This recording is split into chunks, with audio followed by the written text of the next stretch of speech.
Hello, hello, hello, and welcome. Today is Monday, December 4th, and I am Roxanne Carne, personal stylist. Welcome to my channel if you're new here, and welcome to today's show, Hot Happenings, Roxanne's Style Scoop. And this is where every week I get to dish with you really everything style, fashion related, things that kind of come in my radar, answering questions for my clients, answering questions for my followers, really just all fun stuff. And I'm so excited to be here again today. We actually kicked off the show, the inaugural show, a week ago on Monday. So this is show number two. Welcome to episode number two. And I've got a lot of great things packed in for you today. And if you're able to watch live, fantastic. But this entire show is going to be available on replay. And also, the segments that we have are also going to be broken up into separate segments. So if you can't watch the whole thing, or if there's some things, some segments that are a little bit maybe more interesting to you and you don't know exactly where it's going to hit, we have them broken out so you can watch them separately as well. So we've got you taken care of. Okay. All right. Well, for those of you that do not know who I am or what it is that I do, I mentioned that I am a wardrobe stylist. I'm a personal stylist, mainly for women, but I do work with men as well from time to time. And what I and my team do is that we we just really help you realize your strength and your greatness in terms of your image, getting you in clothes that fit your body very, very well, getting you in the best colors, getting you in the best silhouettes, getting you in the right pieces that really align with your lifestyle, and help get you where you want to be, both personally and professionally. We've been doing this for 10 years now. This year, 2023, has been our 10th year in business, which is phenomenal. And, I'm based in Dallas, but geography is not a limitation. We travel all over the country, and we also have clients that travel to us as well. So if you are not in DFW, do not, think, oh my gosh, I can't work with Roxanne. Absolutely not. I work with clients both in person and virtually, in different geographies. So we are here to help you. So let's see here. I got a jam-packed show for you today. A lot of good stuff to cover. So let's go ahead and jump into things. All right. So first, I'm going to kick things off a little Monday memory. And in today's Monday memory, I want to kick things off talking a little bit about a trend that has been resurfacing, a trend that I personally love, and also really, really like to style my clients in. And I will tell you why in a moment. But it's peplum. Peplum is coming back, you guys. Like, it is coming back in structured silhouettes. It's coming back and soft silhouettes. But the reason why I really like to style clients in it is that it is an instant way to create that hourglass figure. Okay. You've got the waist that's defined, it's cinched in, and typically you've got like a strong shoulder, but then that peplum pops out, that kind of second half of the bodice almost forms like an A line. It's really, really, really lovely. It is like an instant, shape maker, if you want to call it, especially if you are kind of straight up and down and you don't really have a lot of curves, right? If your measurements are kind of the same between your bust, your natural waist, and your hips, the peplum tops and jackets are the great way to create that hourglass shape. So let's take a moment to take a look at and thank you for the thumbs up. And by the way, if you're watching and not subscribed, please go ahead and subscribe to my channel, right? So that you get notifications, and click that notification bell so you get the notifications when we have new comments, or content posted. And speaking of comments, I definitely want you to drop your comments in. Let me know what you're thinking about what I'm talking about as I move from segment to segment, because this show is really about educating and entertaining you, a little bit of edutainment, right, in the style and fashion realm. But I love, love, love getting your feedback and questions and thoughts. So let's get active in the chat session. But thank you everyone for the thumbs up that you were giving so far. All right, so let's take a closer look at peplum. I'm going to share my screen here. And so here we see, again, peplum is, it's back. And again, I love it because it can be peplum can be like a minimalist, and it could be really, really maximalist, right? But it does highlight your shape. We're seeing that right here in the article, right? It is highlighting, it says subtly highlights your shape. I think it can be subtle, but I think it can be extremely dramatic, right? So let's take a look at some really pretty peplum moments here. I mean, like, look how beautiful this is. And this is kind of it looks like it's a one piece, so it's a dress, but the dress has that peplum moment just sitting right underneath that natural waist, drawing the eye to that smallest portion of her torso. Very beautiful. The flow is absolutely amazing here. Let's scroll down here. Okay, this I love. This is really cool. So they're saying that this one is kind of an organic silhouette. Um, I just love the contrast between the black and the white. I love how, the white fabric is just so soft, it gently gathers. Look, we even have a little like bow moment going on right in the center. But just something really striking and not a typical way that you would see peplum, right? So that's cool. Here's another dress moment, right? That is really, really pretty. So here we have more of a maxi length dress, but then the accent on the piece is all about that peplum. And it looks like all they did was that they just took a layer of, looks like a soft kind of like taffeta. It could be silk as well. And they just put it right there in the waist. Fantastic. All right, so here we are doing it in a little bit of a kind of a like a gothic, otherworldly kind of like almost like a period piece. Doesn't this look a little bit Elizabethan? I do, right? But here we have a moment where this is a short dress. She's got, it looks like kind of over the knee boots on, suede boots, with a mini dress, but then we still have an interesting peplum moment. And the peplum is actually split. It doesn't go all the way around, it's split. So peplum can be, as we're seeing here and in the last photo, it can be something that is put onto that natural waistline, or it's something that can be all in one piece. All right. Okay, so here's a really good example. This is another way you can rock peplum, right? So this one is almost kind of playing in that empire waist. This one sits higher up, and it's a more the peplum portion, the skirt portion is longer. This fabric is a little bit more drapey. This looks like it could be kind of like a structured cotton. So maybe not as kind of like thick perhaps as like a jacket.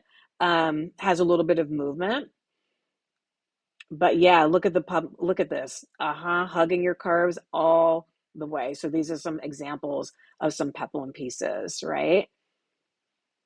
So here's this is one of the subtle ones, right? Peplum does not have to be an angle that's popping out like 45 degrees, exactly. It can be softer. This one is just a really, really light drape, and this is just lace put on this kind of sequiny top and looks like somewhat of a silk pants or skirt.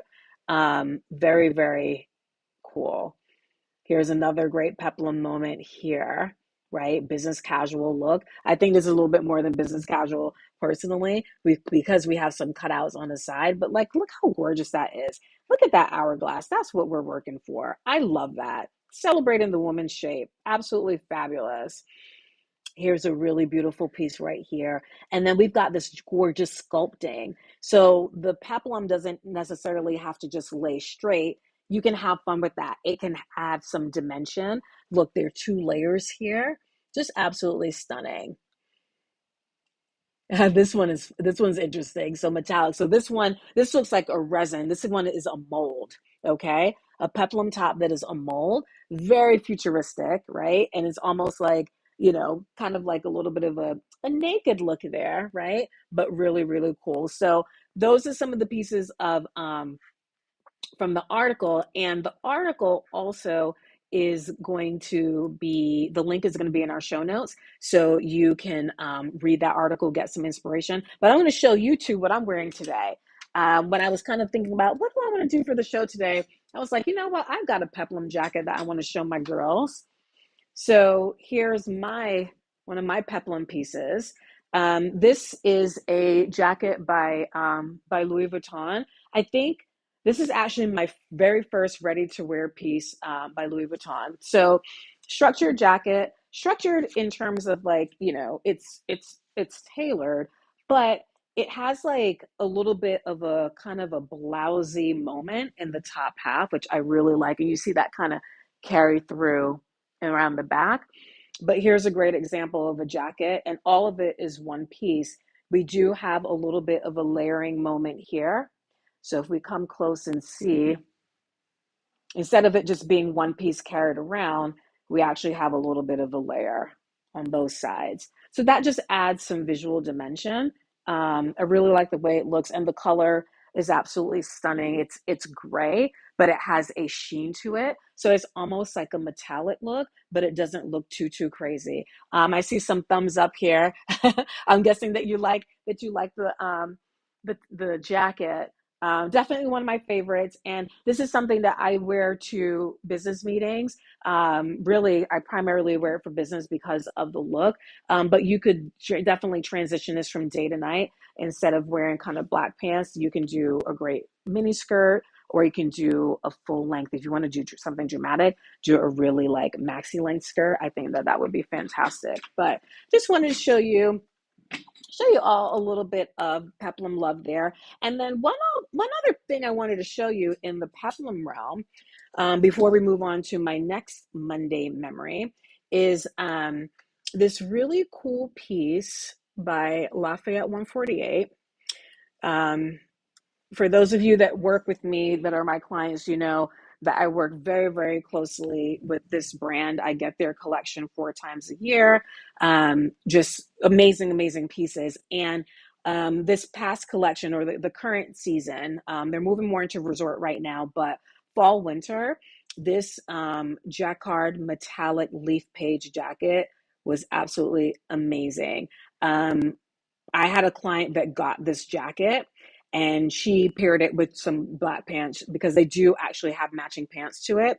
But it's a beautiful silk jacquard print, and the gold details that you're seeing on it that looks like a fan. It's actually not a fan. They're supposed to be the leaves of a book opening, because the inspiration for Emily Smith, the creative director for Lafayette 148, for this season's collection, was centered on authors, particularly women authors, and books. So we saw that theme kind of repeated throughout really different pieces in the season. But anyway, I'm calling this one out because I will say, and the model looks lovely, but she is pretty tiny. She does not do the jacket justice. When you get this on a lady that has like curves, oh, I mean, the peplum is popping, y'all. Okay, it is popping. It looks so good. And I ran into her the other day. She actually showed me a picture of the event she wore it to, and she's supposed to text it to me. I wish I had it. I would show you. She looked absolutely amazing in it. So I just wanted to show this to you. And if you're interested in this piece, they do still have it available. The link for this is in the show notes. So definitely click on that. And if you're interested, get it before it goes out.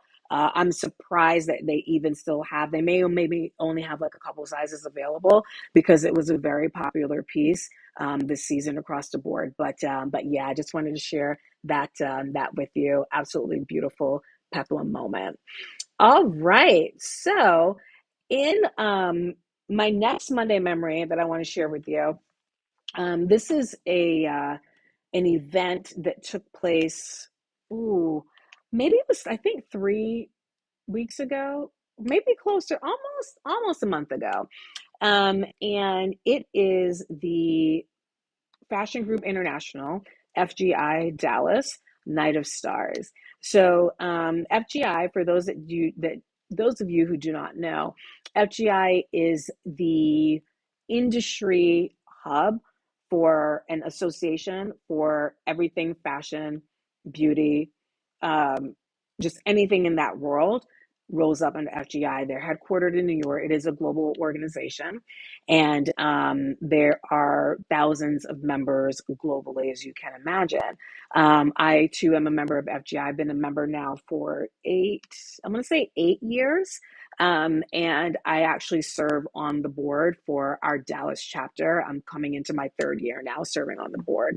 Um, Fantastic organization, and it is based on education, and educating those in the fashion industry. So whether you're a stylist, a fashion designer, or fashion retail owner, artist, all of that, there's something for you there. But anyway, every year we have our Night of Stars gala, and the gala is really to celebrate those talents that have come through in the fashion industry, and really celebrate their achievement and recognize them. It's so easy to go throughout a career and then you're just grinding, grinding, grinding, grinding. It's so nice to be able to stop and take a moment and actually recognize what people are doing and what they're contributing in their space. And fashion is really a hotbed of creativity, and just like people that just think of these designs and structures and materials in ways that most of us do not. There's definitely an art form to it, and I just absolutely love it. That's why I love fashion. You all know that. But anyway, annually we have this huge event, and this is the biggest fashion event in Dallas annually. It really, really is. Everybody comes out to it. Usually there's several hundred people that attend. I know when we did it last year, we were at a bigger venue. We were at the Thompson last year, and I think we had like 1,100 people. This year we were at the Ritz-Carlton. It was a little bit smaller, but still hundreds of people.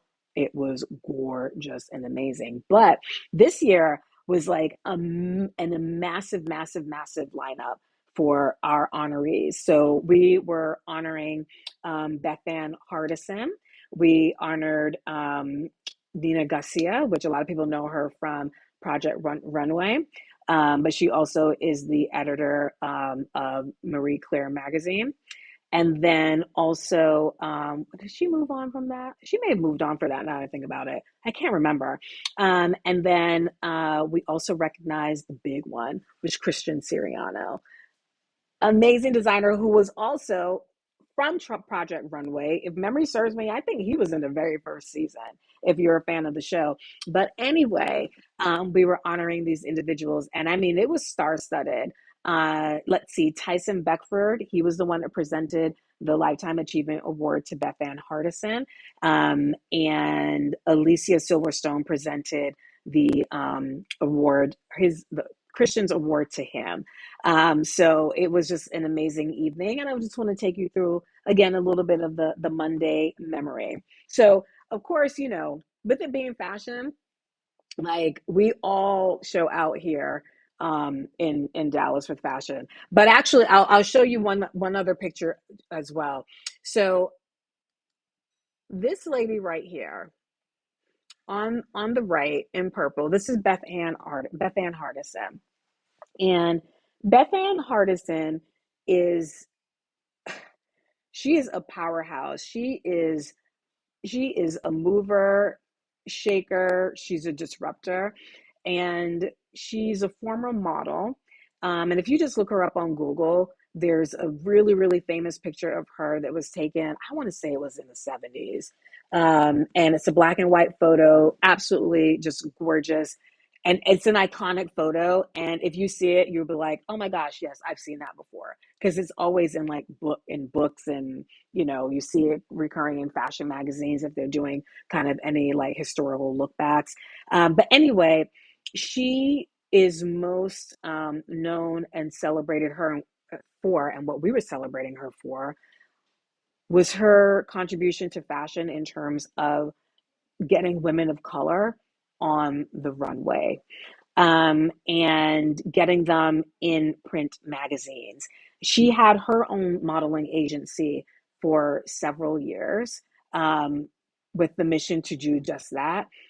Just, I mean, unbelievable. So we had the opportunity in the lead up to the Night of Stars. A couple nights before, there was a screening of her new documentary.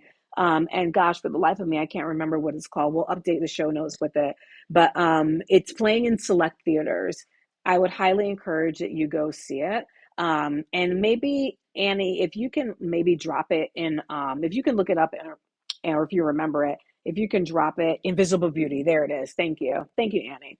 Invisible Beauty. It was a documentary about her rise, how she got into modeling, the impact that she made in the industry, and what she does right now. It is so incredibly moving. And I know I came out of the screening thinking, man, I still have a lot to do. All of us did. All of us did. So it was so inspirational. So I was very fortunate and lucky that I got invited to a dinner afterward where she was, of course, the guest of honor. So the shot that you see of me here is me chatting with Beth Ann and telling her how much I enjoyed the movie. And what was really cool, I also told her this, was that she's from New York. She's from Brooklyn, as am I.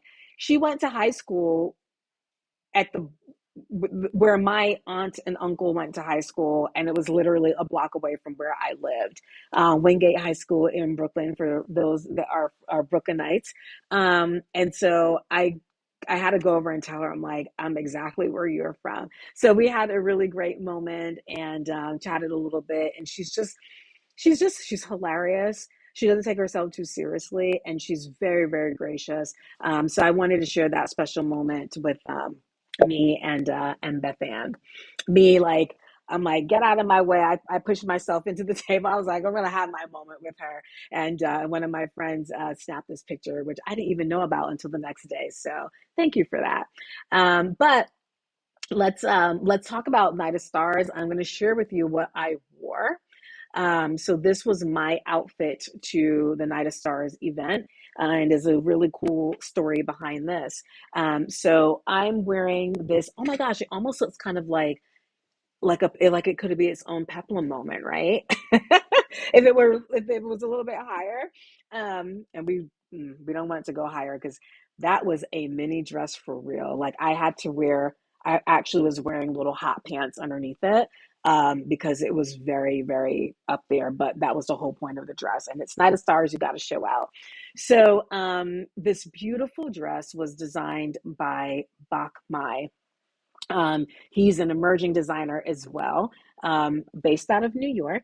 And his pieces I know are carried in Neiman Marcus. That's where I ordered this dress through, about well, not 5 months ago. It was in April when I ordered the dress, and I ordered it specifically for the November event because it took about 2 to 3 months to deliver. But we were invited to a luncheon with Bach Mai where he was showing, at that time, his fall winter collection, and this was I think this was on a mannequin. I do not think it was modeled. They had a sample, and I actually tried it on. So if you follow me on Instagram, and definitely like take a look. If you're not following me, subscribe, follow whatever it is that we do on Instagram. We got all these follows, subscribes. It's just a little bit too much, right? But follow me on Instagram. But if you scroll back and look at some photos and reels, there's a collage of me actually modeling some of his pieces. There were samples there, of course. I was gonna try them on, and I put this dress on, and I about died. I was like, oh my God, this is my dress for Night of Stars this year, because I usually get my dress months ahead of time, because I it's such a big event that I want to know what I'm going to wear. I don't want to wait to the last minute. But oh my heavens, I put it on and I felt amazing. And that's what a good wardrobe and good pieces will do for you, right? So anyway, I fell in love, placed my order, and then it got delivered. in April, I think it was like the beginning of July when I was able to pick it up and it was ready, fit perfectly, fit just like the sample, it was on point. We were somewhat done. So fast forward to getting into the week of Night of Stars. We were so busy, like the fall and winter season, it's always the busiest season for us.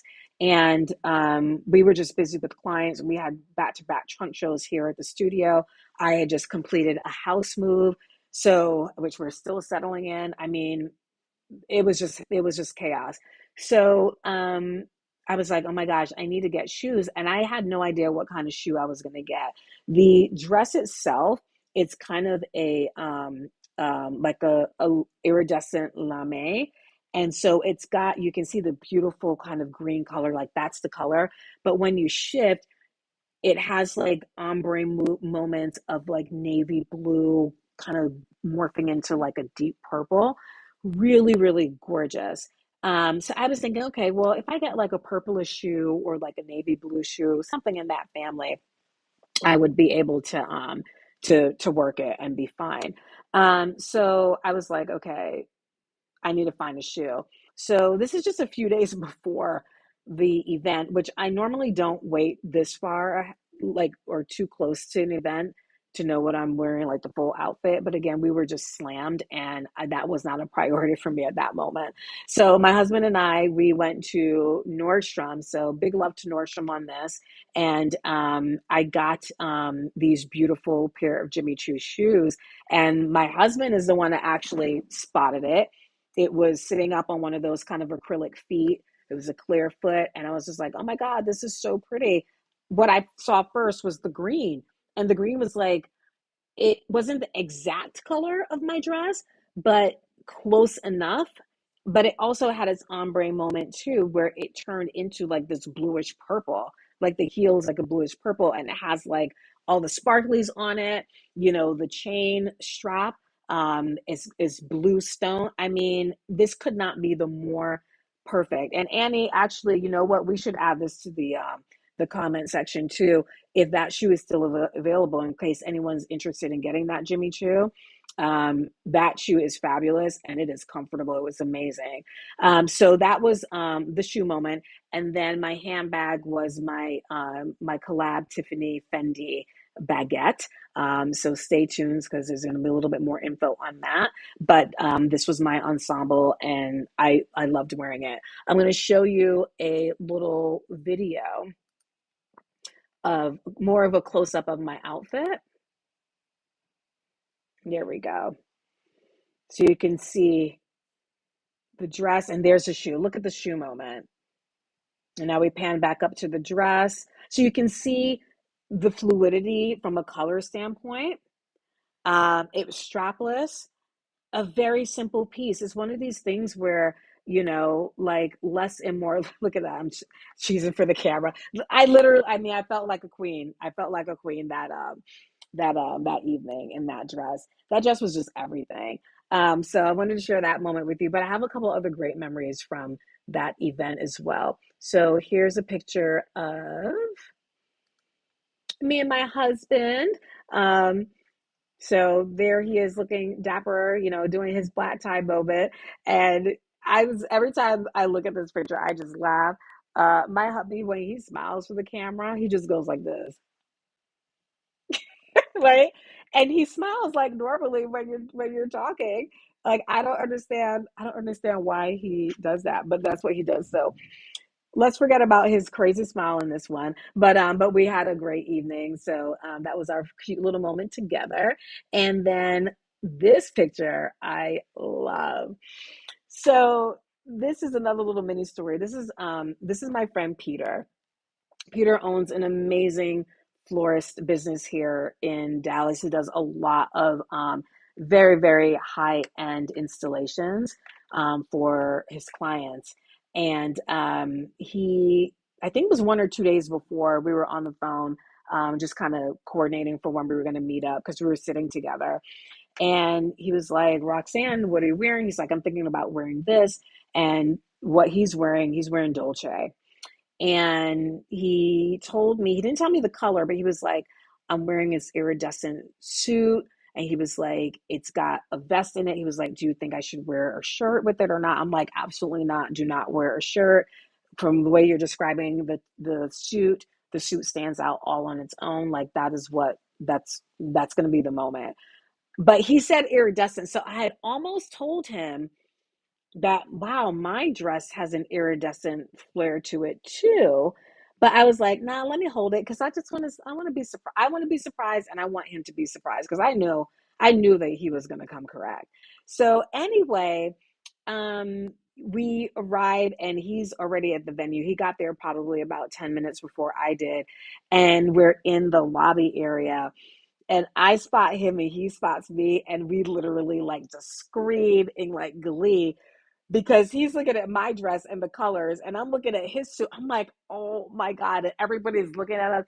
It looked like we planned it and was not planned. So this was such a genuine moment. So we got our picture um, for them on the step and repeat. It was just so awesome. He looked absolutely amazing. Big up to Dolce on this. This suit is amazing. But look, it looked like we were a couple based on the outfit, but Peter looked absolutely fabulous. So that was my moment with Peter, and I also got to interact. Unfortunately, because there was a lot of things going on as people were arriving, and especially as we went to the ballroom. But I had the opportunity to speak and welcome Nina Garcia to the event. She is so sweet, so humble, very soft spoken. And she's like literally like this big. Amazing woman, and the gown that she wore is absolutely fabulous. She looked amazing. I think she was wearing Siriano. And then so I talked with her, and then I also had a little moment with Alicia Silverstone too. And that was, kind of saw her kind of like, milling about doing her thing. But because she was presenting to Christian Siriano, she was seated next to him. So I was kind of standing and waiting to get my moment with Christian Siriano, which I did. And I'll show you that in a moment. But at that point, she was seated. So while I was waiting for him, I just kind of went over and I bent over and welcomed her too. And fortunately, because I'm on the board, that was like an easy way in. So it wasn't like I was like a random person. We brought this whole thing together. And so the whole event. So I was kind of bent down talking to her, and she paid me the most lovely like compliments. And she was just so easy and sweet to talk to. And I'm like, in my head, I'm like, Roxanne, keep calm, keep calm. I'm not typically starstruck, but I never thought that I would have the opportunity to get up close and personal with Alicia Silverstone and have a conversation with her. I'm like, I'm just thinking clueless, clueless, clueless, right? So what was funny was that my assistant Rosa, she was at the event with us that night too, and she didn't realize that Alicia was going to be there. So she was starstruck. So Rosa didn't get a snap of us because she was just like, she like couldn't comprehend, she couldn't compute. She was like, oh my God, that's her. So that was really really cute that Rosa had that moment. But then shortly thereafter, then I got to introduce myself to Mr. Cristiano, so, or Christian Siriano rather. So here's our picture together. So look at him, he's doing his little pose. I love that. So that was a really cool moment, and it was nice that he took the time because a lot of people, of course, he was the main attraction. A lot of people wanted to interact with him. But there's Alicia right there, um, on to his left, looking on the right on the screen in the white. She's facing away, but she's in the white suit. That was, of course, Christian Siriano. So that was a really cool moment. But the best part of the night was the fashion show. That was the closing part. It was about 20 minutes, and I took video of it, and I'm going to show you. I'm going to try to. I'm not going to necessarily show every single look because it's a long video, but I want you to see like how amazing this was, and the the show was actually um kind of an overview of his collections over the years.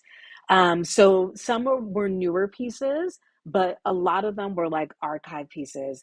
And oh my gosh, it was gorgeous. Everything was gorgeous. There was not one look that came down the runway that I did not thoroughly like enjoy and say that I want in my closet. So I'm going to show you a little bit of this. And I do have the sound turned off because copyright with music and all that, like I don't want to be getting into all that. But this was when I was at my table. They were just getting started. Let me see if I can fast forward this a little bit. Yeah, there we go.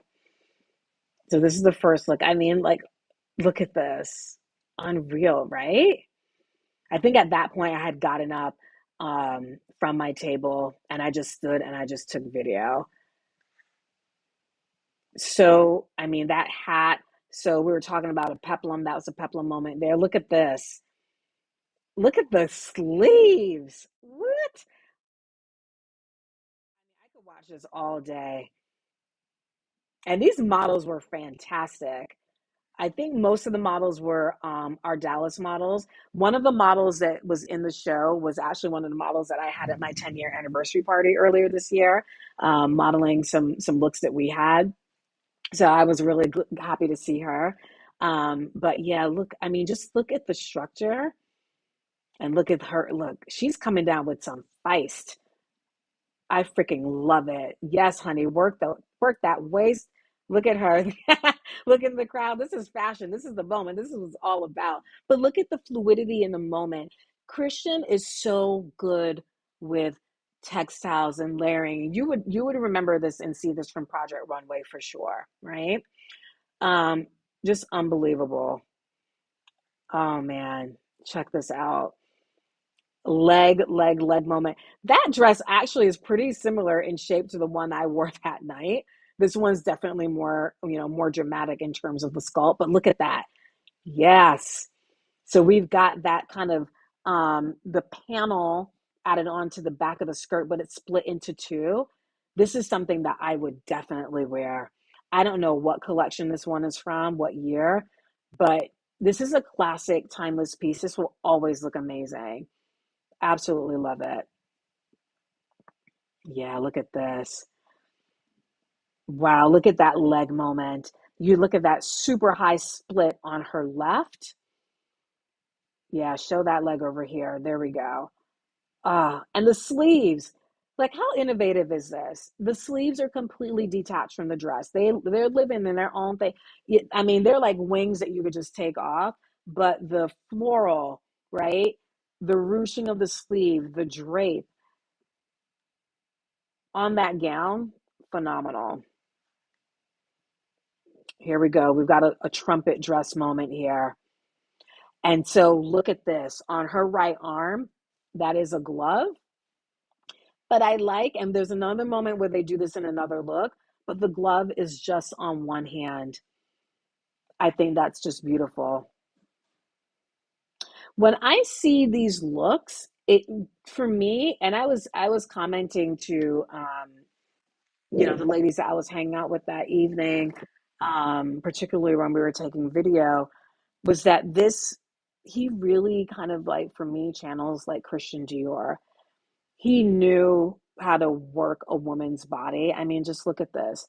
All you see is shape, shape, shape. Every look that comes down a runway. Look at this crop jacket showing that little bit of skin. Yes, just gorgeous. Unbelievable. The hats, look at that strong shoulder. I mean, you could not wear this with confidence, okay? Another gorgeous look here. And I'm going to move through and see because there are a bunch of looks here. That's a cool kind of like coat moment.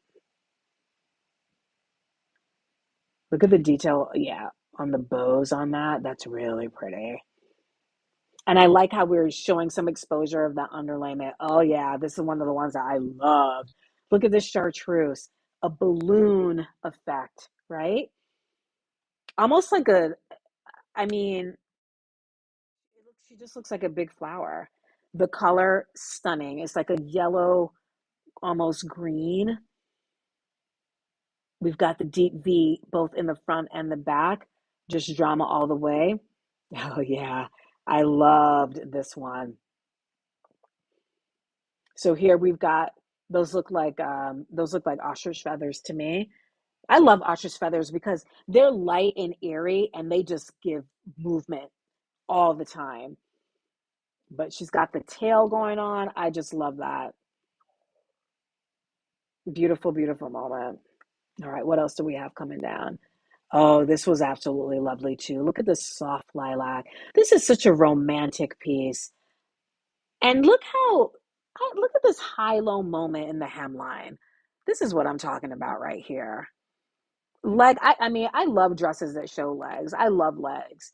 But this is just so, it's so thoughtful, it's so simple, but it just moves. And then, the top part, it almost looks like she has wings that she's gonna, take off. This was a popular one that evening. And there's another iteration of this one coming down. I think perhaps right after this. So we've got some more evening wear, the glitz and the glam. Look at the movement, right? So we're taking that flapper moment, but we're completely modernizing it and getting that structure of that jacket up top, but then we're switching the sleeves out. Love it. Yes, this is the one with the pants. Look at these pants. Gorgeous, right? Unreal. That is such a fun piece. The whole ensemble. Yeah, that's just movement all the way. All right, let's see what else we got coming down. Yeah, look at this number. Also flower moment. So we've got some lace. We've got kind of three-dimensional flowers like appliques on the dress. But again, look at that fluid movement. Unbelievable. All right, let's move through. Oh yeah, this is a fun piece. Look at that hat. What? Oh yes, honey. So another sheer suit. You got to be pretty daring to wear something like this. Um, but man, he delivers certainly for the woman that has that personality. So that's what I like about Christian Siriano. He has classic pieces like what we see coming down here, but then he has pieces that are like classic with a twist, and it adds a dimension of edge. It adds romanticism. Just really, really cool stuff. Gorgeous, kind of simple gown here. Oh, I loved this. Look at this. So we've got kind of our sequins and lace up top, but then the bottom half is all feathers. Beautiful drape, beautiful blush pink, unreal. Oh yeah, our famous cutout. So this one was a cute look. We'll fast forward through this one. Another ball gown. Oh, this ball gown had look at that sheer moment on the bottom half of the skirt. Really, really cool. This was also another great one. So bigger flowers, right? We've got a crop top, super fitted. The skirt is really fitted in that waist, that high waist, but all dimension, dimension, dimension. So, when you wear black for an evening gown, black doesn't have to be boring, right? Getting texture involved. Like, look at this. Okay, speaking of texture here. So this is a very, very light sage green gown. But then we've got this layering moment of the feathers both pointing down, but then at the very top, it's pointing up, serving, completely serving. Christian, Christian, Christian. Lovely. All right, let's see what we got next. That was a cool look. I do remember that one. Oh, yeah, this was a dramatic piece right here. So this one was interesting because we've got a whole side bustle going on that's exposed. So one side has a bustle on her left side, but the right side has a bustle as well. But that's part of the design of the dress. She almost lost her hat there. They need to get, remember the big old hat pins that our grandmas used to wear to church? They need to put the hat pin in there. Oh, yes, this is what I'm talking about. Black, but with a statement and edge. I remember when this came down, I was like, I would wear this in a heartbeat. This is so my style right here for evening wear. I mean, if I could get my hands on that, I would wear that to next year's Night Stars Gala. So pretty, right? Oh man. Okay, let's fast forward because my ultimate favorite piece. Oh, this one's really pretty. This one feels a little, it's like it almost wants to be ethereal because of the color and the texture of the skirt part of the dress, right? We've got a tulle going on, but the top is black sequins. Look at that contrast. And there we see that sleeve, that one glove again. Look at this one looks like it's literally like lit up with light bulbs, right? Whatever kind of metallic leafing he's got going on here, clearly you can see the lighting is picking up. I mean, and this is the model, this is my model that was at my 10-year anniversary party that we have her modeling looks. She's amazing. I see her around town all the time. This is one of the romantic pieces. I think this is so pretty and so feminine. And this is a little bit of a preview of what I think is my very, very favorite look, which is at the very end. But that had a little bit of romance. That was a favorite. Another beautiful black high-low hemline, another black gown. I mean, these models look really, really good in it. Oh, look at this. Okay, we got to stop for this one. What? Look at all of the beading, the stones. This dress has to be so heavy. But we've got the hat, we've got the shrug. I mean, it shimmers, shimmers, shimmers, shimmers. It does not stop giving. What a statement piece. Look at that train. I just love it. Okay, so this is it. This is my number one favorite piece. Look, she is working that dress on. This is my favorite piece of the entire night, and this is why the finale was done here. I mean, this is straight up Christian Siriano. So we've got the sheerness juxtaposed with the florals and then the different colors. We've got the black flowers, the soft white ones, the soft pink. Just, I mean, look at that. And we know he loves his flowers. I mean, look at the backdrop. Beautiful, beautiful. So then it just finishes with, of course, the final, all the ladies kind of coming down the runway. There we go. There's the march. So we get to see all the beautiful looks one final time. It's such a treat. So fun. Just gorgeous. Absolutely gorgeous. And what was really, I would say, special about this show was that Christian apparently never shows outside of New York, at least not stateside. I'm sure he probably does it in abroad, but in America, he only shows in New York. So for him to come to Dallas um, and share this with us in this really intimate setting, of course, we're celebrating him, but I know a lot of work. The committee that put this whole event together, the chairs for this, they've been working literally since this time last year. It takes a whole year to build up the entire show, and the weeks coming down to it and coordinating with his people in New York, it was a lot of work getting all the dresses down here, the fitting for the model. Here he is for his final kind of bow, right?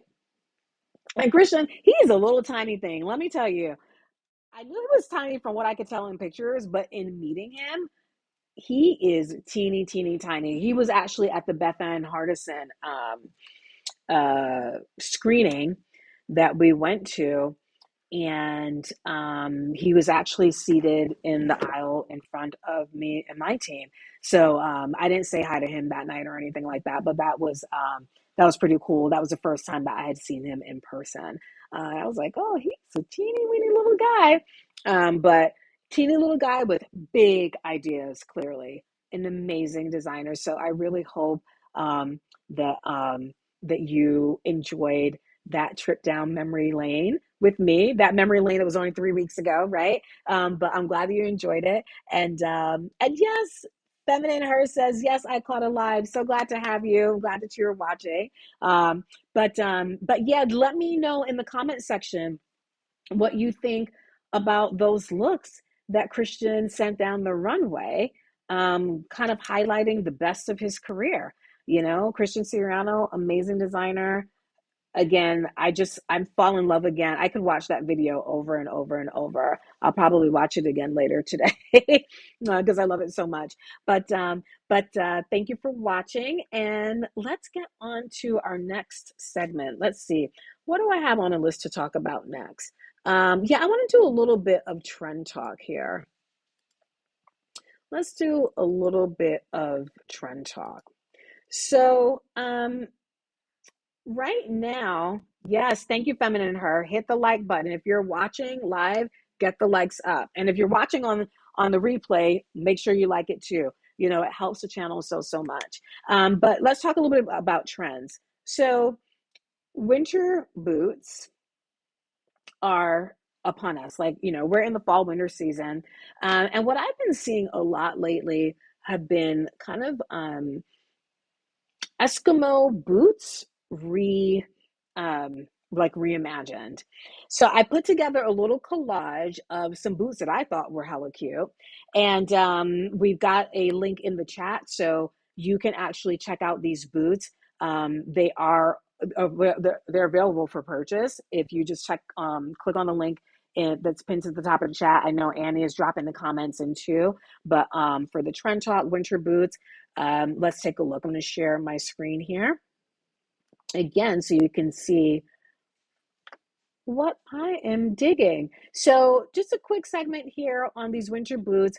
Um, we're seeing texture, right? So, we're seeing the faux fur, we're seeing kind of shearling, we've got the suede going on, but then we're also kind of seeing like a little bit of like patent leather, so like a leather, like a smooth, so patent leather and then a calfskin leather. This pink one here, I think is a lot of fun. I really, really like that. And I mean, I guess I'm partial to it because I love pink anyway, so there's that. But check out this boot. But this one is called the moon boot. It does look like a moon boot, right? Um, like that the astronauts wear, but it is kind of harkening back to like the Eskimo style. But that is really, really a cool look. Here we've got some like a white, almost again, like almost like a shearling, like the underside of a really soft shearling. That's what's exposed here. And look at this silver one. I really, really like that. This one has kind of two different textures going on. This one is UGG. And then we've got like the embroidery, like a little bit of, of a crochet moment. So something that you typically wouldn't see. I just thought that was really, really cool. And okay, these last two here, they're not Eskimo boots, but I thought they were cool. I wanted to share them. So Manolo Blahnik, we've got this really cool suede number. Again, this is like a shearling moment. So something that's maybe a little bit more dressier. That's a cool look. And I really fell in love with this UGG, kind of our sweater version of it. That looks so warm. That looks so comfy. I mean, that looks like something that I would honestly like wear around the house. um, you know, in the house because I'm always cold at this time of year. I just thought that was really, really cool. But yeah, you know, I think this is one of the moments, and this is why I want to show it to you because style is about having fun, right? This is one of these moments where you know you can be wearing the, you know, in the winter time, you know, your oversized sweater, your chunky sweater with your, worn in, comfortable jeans, those broken in jeans that you just love so much. You got your hat on, with a little ball on top, like we used to wear, like you're snuggling up. But like, you don't have to put on a boring shoe. Like, put on a fun, cool Eskimo boot. Like, why not? Right? It's wintertime. Like, we don't have to be glam all the time, but I actually think this is a little bit of glam in a way, but because it's different. But let's embrace like the diversity out there in terms of styles, right? It is these shoes, all of them are completely casual, but they've got personality, they've got bling, they've got patent leather, they've got funky different colors. This one has a little bit of paisley going on, right? Let's have fun with our shoes. So speaking of shoes, I also want to highlight to you. We wrote a blog post. I want to say it was 2 or 3 weeks ago, stepping into winter, so must have footwear. So, of course, winter footwear is more than just, boots, right? We've got a beautiful collection here of pieces that we've curated that are going to be fun for the season in terms of flats. Mary Janes. Mary Janes were really big in the spring, but it continue on through the fall season. Of course, we got our boots here, shoes with bows. That was something that was definitely trending. If you watched the live last week, paint the town red. I already told you, red has been a huge color for the year, for the entire year. And guess what? It is still going strong. Okay, especially as we get into holiday season. You've got your reds, your greens. So it's not too late to get a great red shoe. Square toed shoes are also trending. Another huge trend were loafers, right? We saw loafers in all shapes, all colors. I really, really enjoyed seeing that because, flats don't have to be just all ballet flats all the time, right? Like, let's get a loafer in. Let's add a little bit of a fun style. If that's your thing, I like it. I mean, a little bit, it's a little bit nerdy. I'm a little bit nerdy, so I guess that's why I like that. But it's a really cool way to introduce something else into your wardrobe that's just not every day. Western chic. We've got slingbacks, slouchy boots, definitely have made a comeback, right? So check out this blog post because it goes over all of the major trends that I've been seeing for winter boots, fall and winter boots. But there also links to some recommendations that I have and where you can buy them. So definitely check that out. We do have that pinned to the top of the chat as well. All right. So, what I also wanted to do was kind of give you a little bit of some style inspiration. We're talking about boots. I wanted to talk to you a little bit about how you can style these boots. There's so many different styles out there, but what are different ways that we can have a boot moment? I was with a client not too long ago that told me that she was just stuck on shoes. She's got a lot of great shoes, but she just doesn't know how to wear them. And it doesn't have to be rocket science, but I wanted to put together a few looks to help kind of show to you just some cool ways that you can incorporate specifically boots, and especially as we get deeper into the season. Okay, so first off, and by the way, all of these looks that I'm sharing are also in our tap to shop, that link that you've got in the pin to the top of the chat. Annie may also drop that into the comment section too. But it's pinned to the top of the comment section before, for sure. You can totally um, buy like the entire look. So I've got the look styled and then each of the pieces. And I will say popular styles go fast. So if you see something that you like, please do not hesitate. Get it while the getting is good. Okay. So first, let's start off with casual chic. So starting with the boot, this particular one is a Valentino. I think the red one is a stud, but I can't remember right now. Um, but we've got a kind of a casual look. So you get, your nice kind of fuzzy, cozy, oversized sweater, right? Pair it with your favorite pair of, skinny jeans or leggings could do. In this look, we want a clean look on the bottom so that the jean is going into the boot. So this is going to be a great look for kind of running around town, running errands, but it still looks really, really nice. So love that. Next up, boho vibes. So I found this really cool boot, and again, the link to this is available.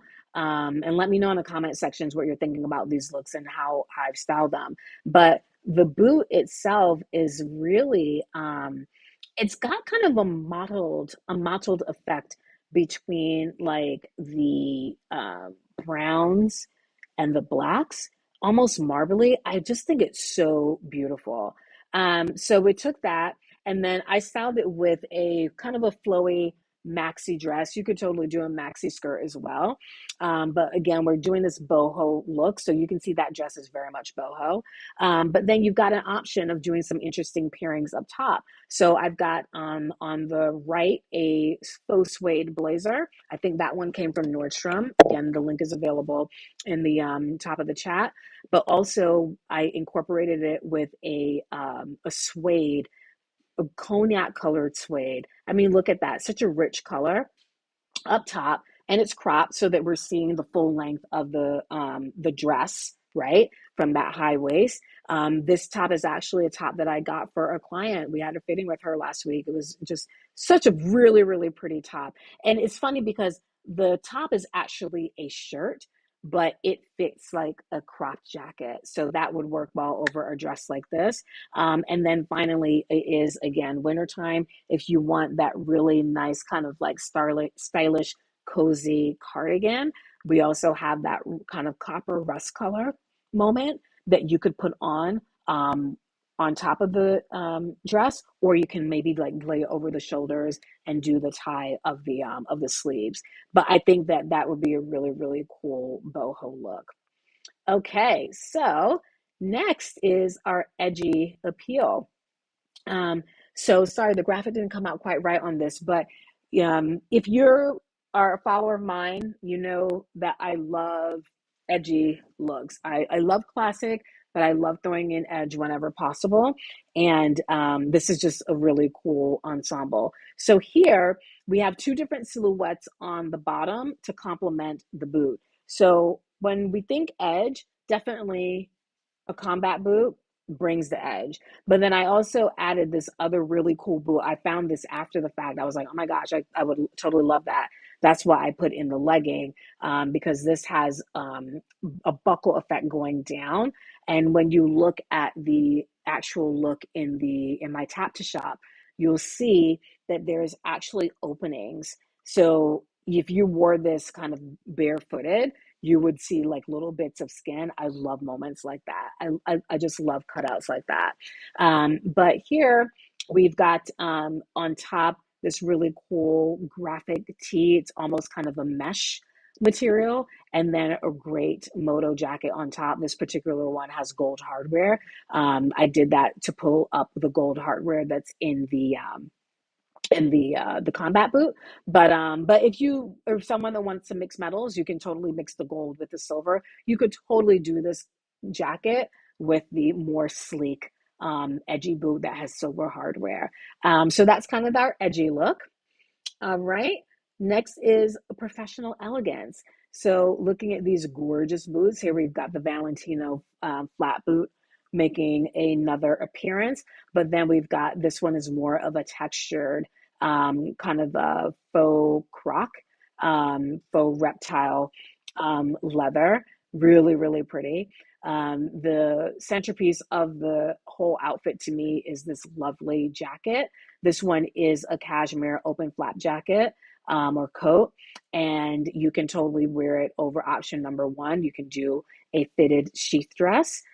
Here on the left, the style of this is kind of channeling Chanel, or on the right, if you did something that was long sleeve and maxi length as well, pulling in those neutrals, maybe getting a little bit of a darker color with the softer neutral on the trim work.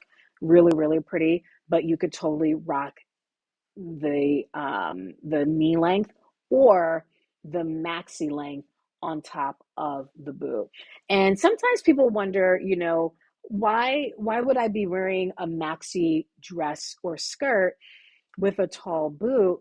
And the reason is that you have, first of all, it's a little bit warmer, right? But when you sit down, you've got kind of like it, right, your dress raises up a little bit, so you see a little bit more of the boot. But I really love a moment where you are walking with a flowy maxi dress or skirt, and then that boot, you just see kind of that kick coming out. It makes you kind of wonder, oh my gosh, like what else is going on underneath there, right, in terms of the boot style. um and I just think it's fun. It's like a little love letter to yourself, like what's going on, it's incredibly stylish. And when you sit down and you kind of like, reshuffle your dress a little bit, you don't have to be shy about showing leg. You got a great boot to show off. So yeah, show that boot. I want that. I want to see that.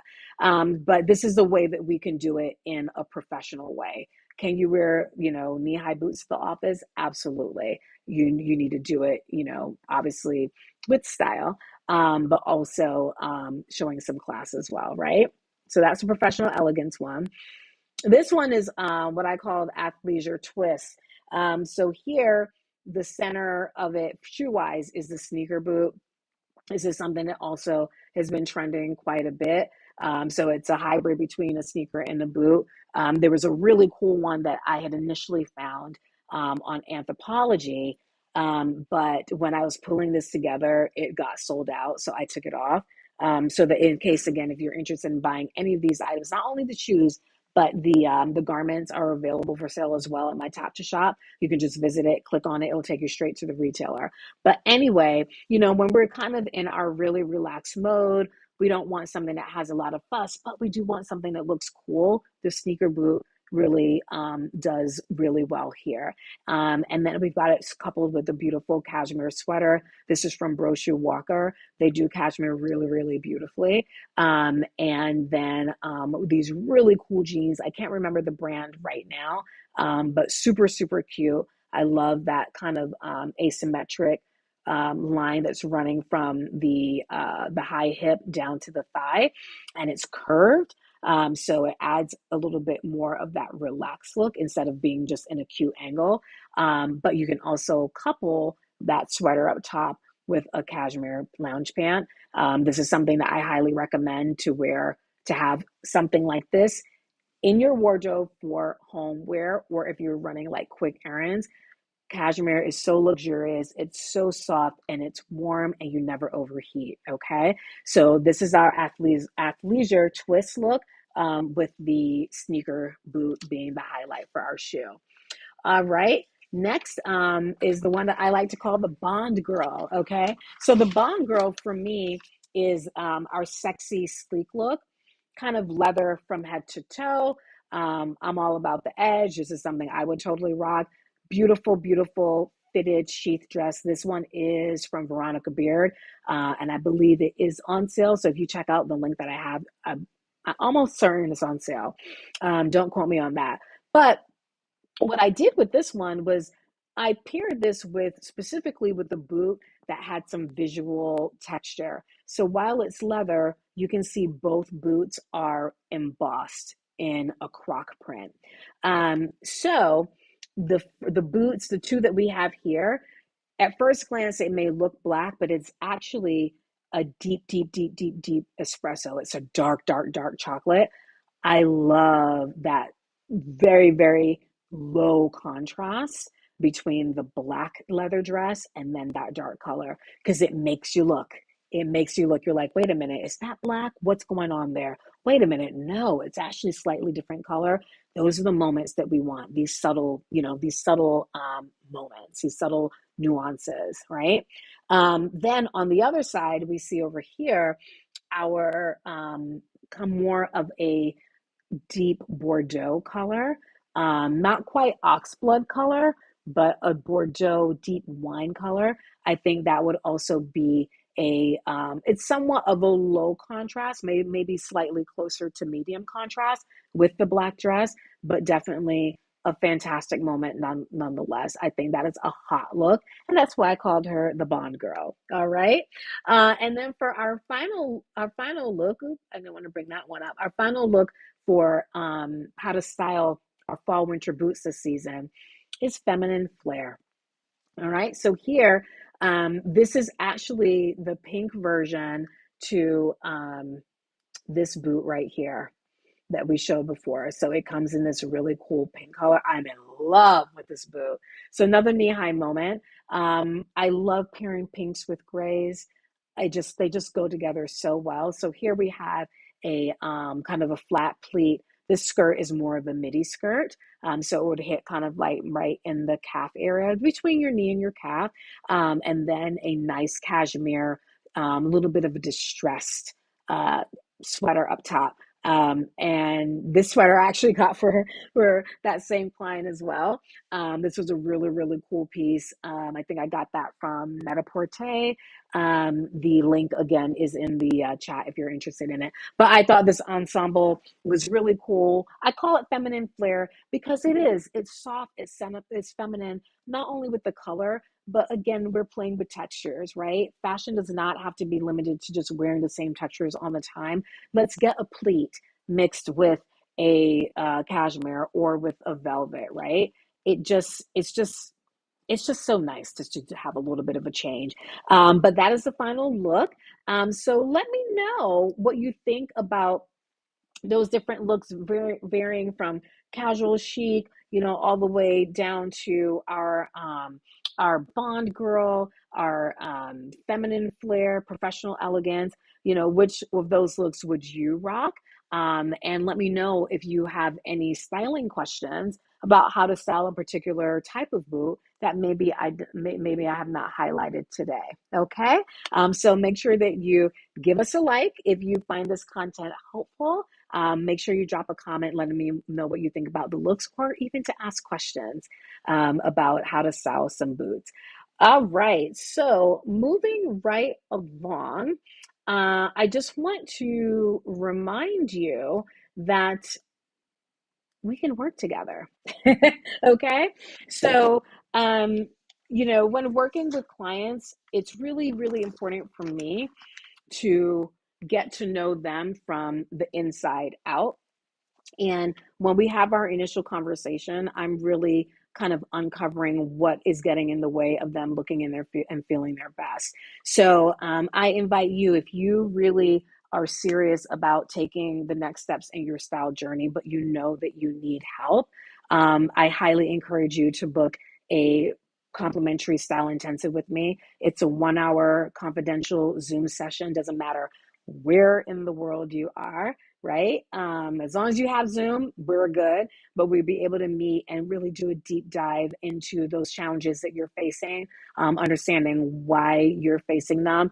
And I really give you some very, very curated and tailored recommendations on what a way forward could look like in us working together. So if you have ever toyed with the idea of talking with me, you're interested in learning, how I partner and support my clients day to day, I really encourage you to book this style intensive, because it really is the first step to really just fundamentally change the relationship that you have with your wardrobe.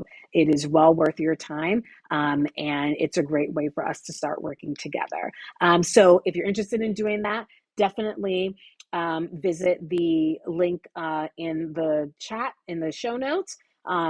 We've got that link that goes directly to my calendar. You can find a time that works well for you. Annie, thank you. She just dropped it in the comment section. It's easy to book. You get your name, your email. Rosa will send you a questionnaire to get you all set up, to get you all prepped, and then you and I do our thing. So definitely think about booking a style session, because you know what? We're at the end of the year. A lot of this time, and I know it's a busy time of year, we're caught up in doing holiday things with our families, with our friends, but it also is a really great time to take stock and press reset, especially as we're prepping to move into the new year. 2024 is less than 4 weeks away right now at this point, And we really need to get a handle of how we are moving in the world and how we look. So this is a really, really good time to book sessions. I do have availability later this month for these style intensives, as well as leading into January. My schedule fills up very, very quickly. So if you're interested, book now. And we can, and the time will be here before you know it, but we can actually start having that conversation. All right. So do yourself that favor, say yes to you. Okay. And let's have a conversation. All right. Next, I want to share a little style secret with you. This segment of the show is where I just kind of give you just little hints on things to make your life a little bit easier when it comes to style, whether it's a style hack or an easier way to do something. That's what I'm dedicating this section to. So let me kind of reach around here. I'm going to show you the little hack. So sometimes where you go to put something on and there's like a surface level stain. And when I say stain, surface level, I mean something that can come off, not something that it's kind of like ingrained into the fabric. You actually need to take it to the dry cleaner, right? If it's something that's surface level, but you need something a little bit more to get it off than just your finger, what I highly recommend, I'm just taking a pair of pants that I have here. What I highly recommend is taking the inside of the fabric. So, like if we have a pair of trousers, I'm just taking like the inside of it. And wherever that stain is, if you just dab it in a little bit of water and then rub it on itself to try to get it out, do that. The last thing you want to do is get like a napkin or a paper towel or a tissue. All that stuff is going to leave, especially because a lot of times it's white. It's going to leave residue, or even if you have like a white napkin, there's still lint that comes off of it. I mean, look what happens when you go to a restaurant, right? And you put the white napkin. That's such a pet peeve of mine. I don't know why restaurants do not have black napkin. All restaurants should have black napkins, okay? Because white ones, sometimes that fluff gets on my dark outfits. I hate it. And then I'm like trying to brush it off. But what you do is that if you're using the same fabric on itself, it's the same fabric, right? It's rubbing itself on itself. It's not going to transfer like any other foreign, like, materials or colors onto your stain, right? So again, you take the underside of whatever you're working with, because obviously you're not going to use the right side and then stain that too, right? Take the underside, and this is just a quick hack, until you can get to the dry cleaners, and then just rub it gently. That way you're not introducing other, foreign entities in terms of materials and textiles onto your garment. Okay. So that is my quick little style secret for you. And if you have style secrets and good hacks, drop that in the comment section too. I want to know about it. I don't know everything. I learn new things every single day. I learn a lot from my clients too. They teach me some cool hacks. So I'd love to learn what you know. All right. Next up, it is hot happenings. Okay, kind of like what's going on in the world of style. Some really kind of more specific discussions here, and I wanted to open up by talking about quality and asking you, and for you thoughtfully, like what is quality to you? What does that mean? What does that feel like? For me, when I think about quality, and this is in the lens of wardrobe, quality is really pieces that are made with higher standards in terms of the textile, the fabric, in terms of the craftsmanship, in terms of the thought in the design. And then I would say in terms of time, like slow. And when I mean slow, I'm not talking about like, my Bach my dress that took 3 months to deliver. But you know what? That was quality. So maybe not as long as 3 months, but something that just takes a considerable amount of time. Like for instance, I know a couple seasons ago when I had the collection for spring summer for Lafayette 148, and we were doing that trunk show here. Um, One of the pieces, oh my God, if you look through my Instagram, right, and don't forget to like, which side is it? This side, follow me on Instagram. But there's some videos that have like this one crochet piece from Lafayette, and it took like 80 hours to make, or it was like 84 hours, something each one. Okay, that is quality. When I say slow, I'm saying that it does take a bit of time. It's not fast fashion. It's not, being just run through machines and, like a widget or something, and then just thrown off and boxed up and put on hangers and put in the store, right? There's a lot of thought, expertise, craftsmanship, anything. And if you apply that honestly to like anything, it doesn't even have to be a product. It can be a service, something that I pride myself on is really great service to my clients. That is a form of quality, right? I have a high bar. I try to deliver that high bar consistently, which keeps my clients coming back, right? But when it comes to clothes, you want quality because quality turns into a piece that then you will have for a lifetime with great care. Okay. You got to see a close up of the jacket that I'm wearing today. This Louis Vuitton jacket right here. I got, I want, it was five, it was when I first moved to Dallas. It was like 5 years ago. And it looks like, it's not a piece that I wear every day, that's for sure, but it looks brand new. It looks like I just got it, right? And it's because it's quality and it has all of those qualities that I spelled out. But I thought it would be fun to first let's define what quality is. So I pull it up in the online dictionary. But I'm also going to share with you some quotes from designers on how they define quality. All right. So the definition of quality when it's used as an adjective is of or having superior quality, right? Producing or providing products or services of high quality or merit. It's funny when like dictionaries use the same word to define itself.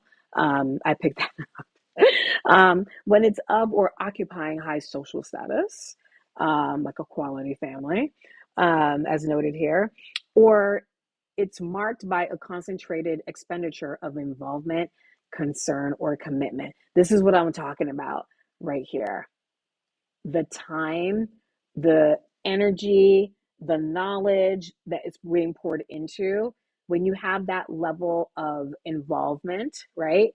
Concern, commitment, it ends up being a quality product. So I really want you to test what you own with your clothes, your shoes, your belts. I want you to test what you own maybe against this definition, to ask yourself honestly, like, do I have quality pieces or do I have pretty shitty pieces? You know what I mean? Like, we don't want to be walking around in pieces that are just not great, right? Because they don't make you great. We want quality. All right. So now let's look at what some designers, how they define it. So Matthew Williams, he's the founder of 1017, ALYX9SM. You're probably like, what the heck is that? It's a sportswear brand. Higher, like very fashion, athletic clothing, really cool stuff. But Matthew defines it as honesty and time. I like that. Honesty, right? You're only pouring the truth into what you're making. Your ends from a garment standpoint, you're pouring in that truth, that honesty. That's going to result in a really great product, right? So I really like that quote. Next, we've got Tommy. Good old Tommy Hilfiger. Yes, he's still around doing things. Okay, so he defines quality as quality in anything and everything we do should be the ultimate standard. It's it's the essence of excellence and my constant North Star. I like that. And I pretty much kind of live in that same mantra. North Star, always pointing toward equality. I know sometimes I may get on my girls' nerves when I'm like picky, I want things a certain way. but it's for a reason, because it matters. And I think other people see that and value that, right? And when you're in that space, then you also really take pride when you own pieces like that. You want to take care of it, right? You want to love it. You want to show it with ultimate care, right? It all comes together. It all comes together, particularly when we're thinking about the wardrobe. Let's see. Wes Gordon, who is the creative director of Carolina Herrera, says, to me, quality is something made with love and purpose, right? I echoed that before. You got to have love that goes into it, right? If you don't, it's going to be cheap. It's going to be nasty. We don't want that. We don't want that. And the final quote that I'll share about quality is from Iris van Herpen. She is a Dutch designer. And she says, attention, passion. I think ultimately it's about the love that you put into something. I think that's the only way to really achieve quality. Time, attention, passion, love, human qualities. I like what she did at the end, that human aspect of it, right? With clothing, these clothes aren't making themselves, right? Someone has touched them, right? Um, but we need to kind of think about it in terms of what we do and how we move in this world, in doing everything from a standpoint of us being our best. It's excellence. That's really what it comes down to. But she pulled it all together: time, attention, passion, and love. And I think you'll see that the theme that's come across, not only from what I said, but from what other these designers too: time. Let's slow things down a bit, right? Let's not rush the process, because when it's something is done really, really quickly, a lot of times it doesn't end up being what you want it to be. And who wants to be disappointed, right? So I just challenge you to think about quality in, not only your garments, but how you move and walk through life, how you interact with people, how you treat people. It's all so, so, so important. All right. Okay, so for our next aught happening, let's see what else I've got going on for you this week. Oh, Chanel, Chanel. So this Friday, I think it's this Friday. I don't even know. These weeks and days are just going by so fast. I can't keep up. I think it's like December 7th, 8th, or 9th. I really think it's this Friday. Let me look. If I look at my calendar, it may be the 9th. I don't remember what day it is, but sometime between Thursday and Saturday of this week, Chanel is going to be showcasing their Métier d'Art collection. And it will be in Manchester, which is interesting because it's usually in Paris. So I'm really curious to see like what they have planned with that. But for those of you that are wondering what Métier d'Art means, it means the art profession, and métier in French means hands. So it's often called the little hands that are making all of the art. And what it does is, what they do, it's one of the collections where they really do, I would say, their most avant-garde um, pieces. So Chanel, they have, I think they have I think they do, is it 6 collections a year, if memory serves me? I think they do about 6 collections. Or is it 8? Is it 2 per quarter? They do more than your normal 4. But then outside of that, they have this métier d'art. Oops, somebody's at the front door. I forgot to mute my little Alex A. But look, we're working in real time here. We have deliveries of packages with clothes coming and going like all the time. So it is what it is. But anyway, the art professions, what it is that Chanel has specific houses that offer support in very specialized areas that come together, and not only for the Métier d'Art collection, but also their normal collections, right? So, what it is they have these little ateliers that specialize in different areas. So let me check my notes here. So we have right now where there's a house that does their floral ornaments, where the petals that you see on like the Chanel suits or dresses, hats, scarves, what have you, all those petals are handmade. Okay. They have a milliner, so someone that specializes in the hats, right? So they've got an atelier for métier d'art that does this. Lesage is their tweed maker, okay? So all that, Chanel is classic. Chanel is all about that tweed suit, that jacket, that little crop jacket, and that skirt moment. All that tweed, the tweed is being handmade on the looms, right? It's very, very detailed. They have an embroidery atelier. They've got a goldsmithing atelier. So that's the one that does the hardware sculpting. So like buttons and, little like the earrings and things that we see, hardware that goes on the outfits, all of that. And then they also have an atelier that's concentrated directly on pleating. Because pleating is a whole process, okay? So I want to show you a little bit about the Métier d'Art show. So let's share my screen again. Here we go. Okay.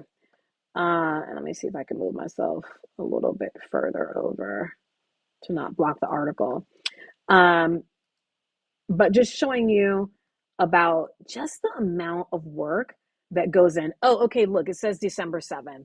All right, I was right the first time. It's the 7th. So that is this Thursday. So I'm going to try to catch that show. I will definitely be watching it after the fact.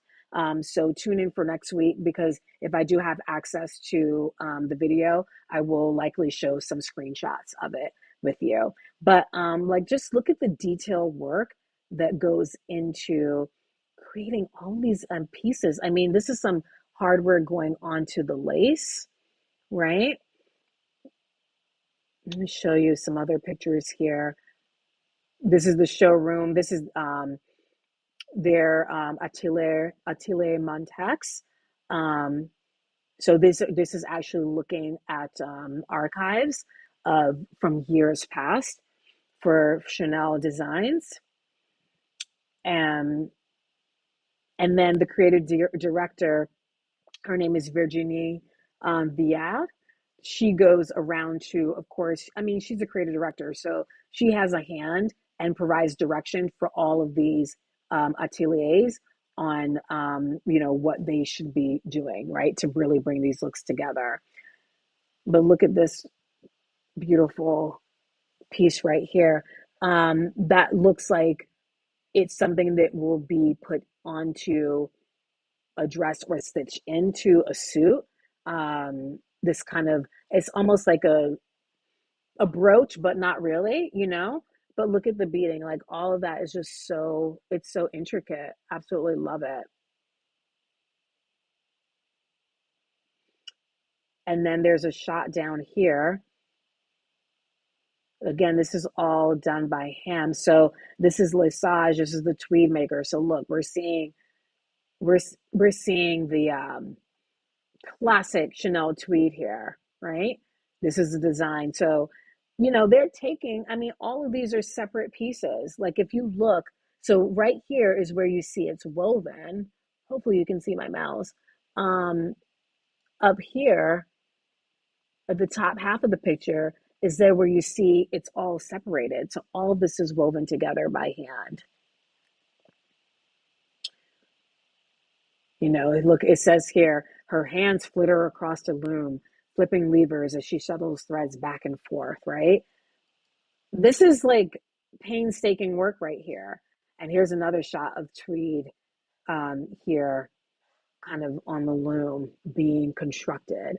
And all this ends up in the fabrics, that come together to make these beautiful pieces.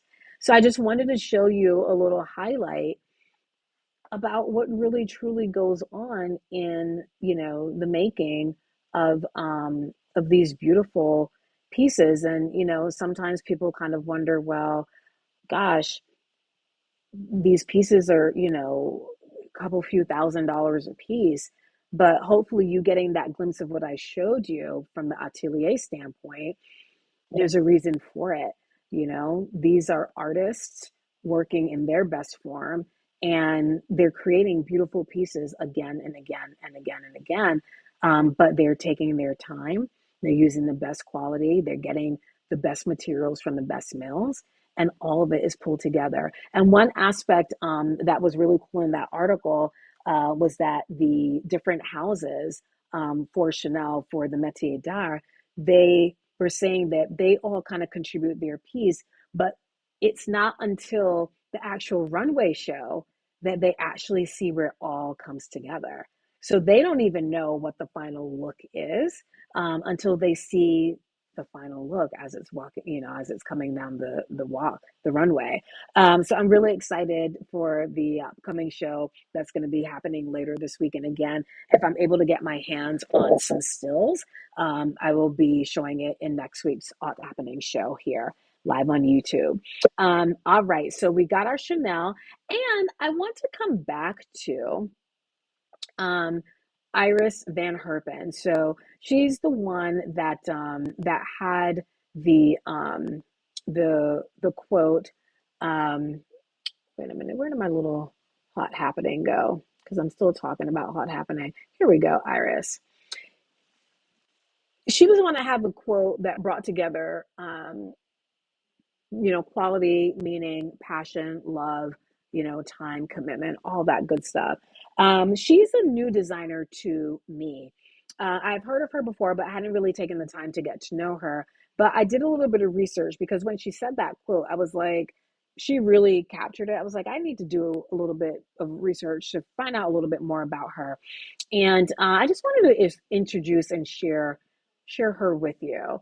So let me get my screen back up, and we're going to show. There we go. It's just loading up here. But I wanted to share her with you because she is an artist in its like truest form. Oh, the page is unresponsive. All right, let me exit this other page and see if it helps. Because I'm live, the hamster in the wheel is just going slow, right? But here we go. Okay, now we are cooking, guys. All right. So this article is from WWD, and it is titled "Iris Van Herpen Explores the Outer Reaches of Fashion Possibilities." So what she does, and why I'm like enthralled with her, and I'm like, okay, I need to like get some of her books because she has like coffee table books. This woman is a true artist. She is obsessed with textiles, with fabric. She uses the most unconventional fabrics to get these looks that she really, really wants, right? Um, so let me scroll down here and just show you, she's doing 3D printing with silicone, right? She's doing laser cutting, she's doing water jet cutting, all this stuff alongside traditional couture techniques like the pleating. Like I was saying, Chanel has its own, atelier just for pleating and draping, embroidery, all of that. So a lot of her techniques they're saying here are on display at Musée des Arts Décoratifs in Paris, where it's on show now until spring of next year. So if you happen to be traveling to Paris, you want to check it out because I found that her designs are, again, it's more works of art. She's not really doing kind of ready to wear. Um, but her work is like amazing. So she's working with all these really like cool materials that you just wouldn't normally. This isn't loading here, but you wouldn't normally see. I'm going to scroll back up because I want to show you. Hopefully, the gallery will open up for us, but show you some of her exquisite work. We can see like a little bit of it here, um, but perhaps, yeah, okay. We can see that here. Let me move some of these things around a little bit. So here it looks like one of her designers. I mean, he's really, really getting all of these layers in for this three-dimensional effect. That's absolutely beautiful. And look at this. So they're pouring the looks like ink into the silicone because I guess this is going to be a final piece. And it looks like they're kind of carving things out on the form, the body form. Wow, look at that. I mean, she looks like a swan. That's a great moment. The artistry and the ability to just conceptualize this is unbelievable. I think this is a gorgeous piece right here. This is why this is in a museum, right? I mean, it has it's still, but it has movement just from the way it's bent and turned and curved and the way it just cascades around her neck, her breastbone going into her torso. Absolutely beautiful. So then here it is again from another vantage point as they're making it. I need to see this up front. I would go to Paris just to see this. And here's some kind of lace and embroidery work going together too. They've got some hand tweezers there. It's very, very intricate work. I love this. And here's that piece that we saw in the article, like angel wings. Wow. I wonder what the front of that looks like. And here's this. So this you can see is some type of acrylic. Um, it's standing up on its own, very textured, but it's three-dimensional. And there she is, Iris Van Herpen. Again, Dutch. She totally looks like a Dutch designer. Like, look at that outfit. Dutch designers like have like a certain aesthetic. They definitely do, and I'm not surprised that this is her. But yeah, I just think that is so cool. So thank you for indulging me in introducing you to Miss Iris Van Herpen and her beautiful, beautiful pieces. All right, next up, it's our fabulous find of the week. This is the part of the show where I bring to you a really cool piece that I found that is available for purchase. Um, in the world, right? In our wonderful world of retailers and just really, pieces, especially a fab find for me. What does that mean? It can mean something that's a great buy, like it's on sale for a really great price. That the one I'm showing you today definitely falls into that. But also a great find, like it's a really unique piece. There's something really different about it. It really speaks to me. It's something that I maybe would introduce to my wardrobe. So I just want to kind of bring you in my head a little bit so you understand why it's a fabulous find. So let's cut to what my fabulous find is of this week. And I'm going to let it refresh here. Yeah, it's refreshing before I pull it up. Again, it's going a little bit slowly because of the internet is just slowing everything down. Okay, so here we go. All right, so this particular piece, these are jeans. I'm going to try to zoom out there. There we go. This is a pair of Versace jeans, and it's a straight leg. Actually, maybe I would argue a little bit more on the wide side. It's laser cut. It is a kind of a faded gray wash, but then I'm gonna try to zoom in here. But it has a light ombre, so it starts out light, a little bit of a lighter gray at the top, but then in the pant leg we see it getting a little bit darker. And so we've got the laser cut pieces in the shape of kind of an X format with a little bit of rawness on each cut. So it's not a super clean cut, but it's meant to have a little bit of edge, right? And here, this is a standard kind of five pocket jean. It is a high rise. And here's another look from it from the back. So the back looks just like the front. Really, really cute. And there it is on the bottom, so you can see. So it goes right to about ankle length. Okay. And then here's the jean without it being on a model. So again, really, really cool piece. I love pieces like this. I just think pieces like this are so much fun. Um, because it's different. Yeah, it's okay. Yeah, it's a jean, right? But it's not your normal jean. It's something that will like stop someone in their tracks and be like, "Oh my gosh, what is that? That's so cool." It's something you can easily style, and again, it just offers something a little bit different. You know, ladies, fashion is fun. That's what I'm talking about. Like, let's get out of the norm. You know, it's great to have your core pieces, and you should have your core pieces, but I really encourage you to find pieces that take you out of your comfort zone a little bit. Of course, it needs to align with who you are and what your style is, because if it isn't, then you're going to be completely feeling like an imposter. However, you still have latitude where you can bring in something that's a little bit different. So I do have a link for this pair of jeans, this Fab Find. It's on sale right now. I think it was like it's on sale for $476 or something like that. It's not cheap. Yes, I know. But the normal price on it, I think, is like 13 or $1,600. It's like 60 something percent off. Okay.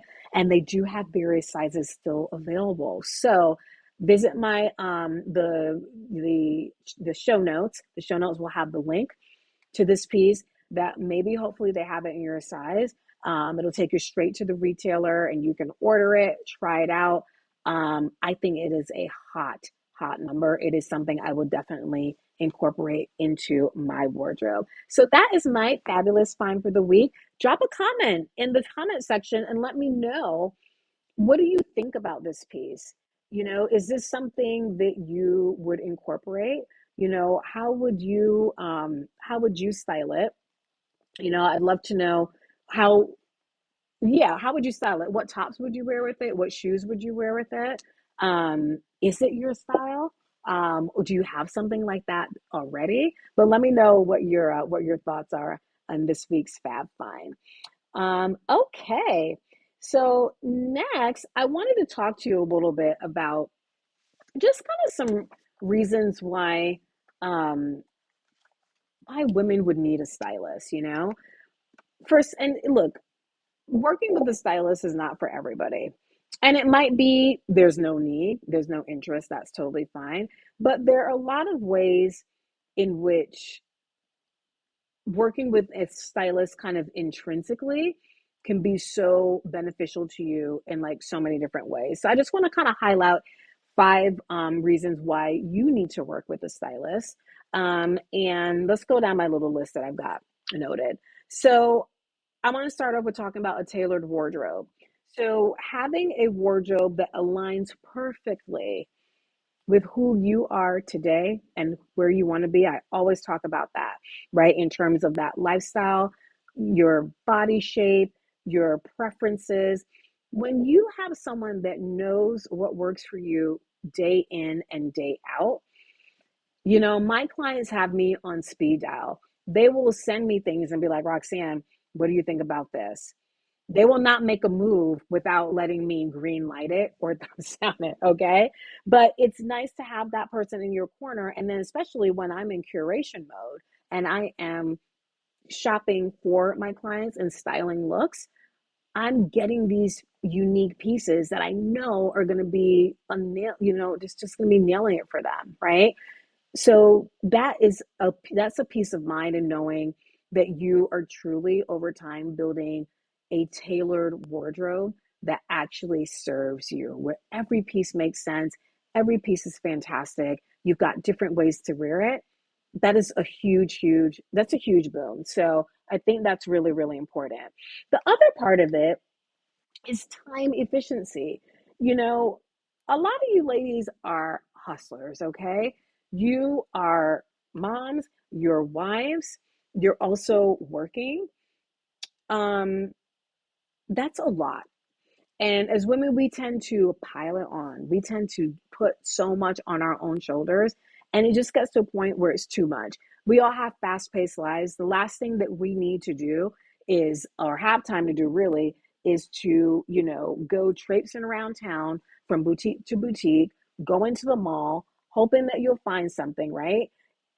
Wandering aimlessly is not helping you, especially when you don't find anything. Because let me tell you something, retail is not what it used to be. Retail stores now are a bed to just kind of pick up stuff that you've ordered online, right? A lot of times when you're going organically to look for a piece, they don't even have what you need there. They don't have sizes. They're like, oh, okay, well, we have it, but it's not in stock, but we can mail it to you. You're like, but I came here because I needed to try on pieces. I want to get these clothes on. I want to see what it looks like, right? And then you're frustrated, and then you order online, you buy the pieces, they don't work out because you don't know what you're shopping for anyway. And then you don't return it because you forgot the return period. You got busy with life. And then it's just sitting there in your wardrobe. I can't tell you how many closets I go in where there are pieces that are brand new, tag still on them. Oh, I forgot to return it. I didn't have time to return it. So time efficiency is a big thing. More and more, and I feel this especially as I get older, I want to spend time on what I want to spend time on, right? I want to spend time on my business. I want to spend time on my husband. I want to spend time on my family. I want to spend time with my team. Those are the things that mean the most to me at this point in my life. Things that I do not have the time to do, I outsource the headache, right? I learned that many years ago, but I've been perfecting it in my 40s for sure, right? So, where you would need a stylist in this realm is someone to kind of do the heavy lifting and have them invest that time for you, right? So, that's super important. This next one I think is important too, kind of reinventing one's image, right? We look at ourselves day to day. We have kind of our boilerplate look. We have our fun looks that, oh, yeah, this makes me feel good. But oftentimes, and this is just from an objective standpoint, we're not the best at reimagining our own images because we're so stuck with kind of who we are and where we are right now and all of what's going on, right? Like, it usually takes a milestone such as a new job or a new boyfriend or husband, a personal milestone, right? Before the light bulb goes off, starting a business. Oh my gosh, I need help. A lot of my clients come to me for those same reasons. A lot of times there's a catalyst that they're like, I need to get these look together and I need to get it together ASAP because I'm not going to get to where I need to be. And so having someone from the outside who is an expert, and this is again what I do for my clients in getting to know them, but then marrying their personality, their goals, their vibe with brands that really bring who they are out to life, that reinvention, you need someone to help you with that, right? Because when you're just trying to figure out on it on your own, can you have success? Some people can do it, but a lot can't. And then a lot, coming back to my last point, they don't even have the time to even kind of think about it, right? They need help along the way. So that is definitely what I do. And I'll just say naturally boosting confidence. When you look good, you feel good. And it really, really, really makes a huge difference when you're wearing clothes that really show the world who you truly are. You stand a little bit taller, right? You smile, you feel good, you're actually radiant. Those are the moments. This is why I do what I do, but this is why you need a stylist because there are too many women walking around, and I see it every day. Hands crossed, hunched over, sitting in a thing like on the side like this. They're doing it, and it's not something that's conscious, ladies. It's like it's in their subconscious, but you totally see it in their body language. It is not a good look, right? So we need to get that confidence coming out naturally. And you're able to do that when you're wearing a wardrobe that truly serves you. Okay. So that's point number 4. And then my last reason for why you need to work with a stylist is just basically fashion education. And fashion education, and I don't necessarily mean, kind of like the information that I'm talking about to you in my lives, right? Although I definitely share that in real time with my clients, particularly when we are in our closet edits or when we're doing our fittings. I'll give them kind of random facts about the designers or background, things like that. It's a lot of fun. So you get that fashion education, but also I mean education in terms of like what actually works for your body, what works for you, what doesn't, what your best colors are, what vibe we're going here. This is a little bit too much if we add that, but you know what? Let's take this off. Let's put this instead. Let's compare and see the difference. That is the value. That overall education, it helps you again establish such a much, much better relationship with your wardrobe. Okay. So, again, I invite you, if you want to feel these 3 things, if you want to, not 3 things, 5 things. If you want to get a handle on all those things that I just shared and are interested in working with me, definitely book a style intensive with me. We need to talk. Again, that link is in our chats and the description. Okay. It is a free opportunity to do a deep dive with me again, figure out what is wrong, where you want to be, and what working together can look like. All right, to get you where you need to be. That's the name of the game. All right. So that's why you need a stylist. And honestly, that's why you need specifically me. Right? Always got to do a little self promo, right? I'm in business. Look, I have a livelihood and I have employees, right? I'm always, always, always looking to help as many women as possible, because this is what we do. This is what we love. And this is our passion. This is our strength. So I want to work with you too. All right. Okay. So next up, ooh, this is going to be a fun one. Are you ready for what's in my closet? Yes. Okay. What is in my closet? What is in my closet? So in this segment, I share with you each week a piece, maybe sometimes 2, depending. I know last week I think there were actually 3, um, but we're going to share, and my ear pods are about to pop out. So let me change my audio here. I'm gonna get my other ear pods.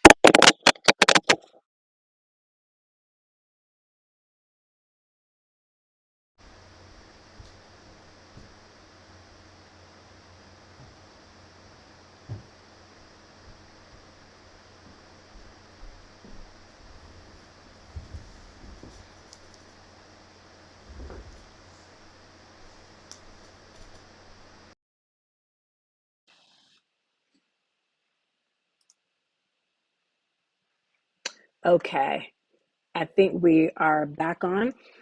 That's why I got 2 ear pods that I work with.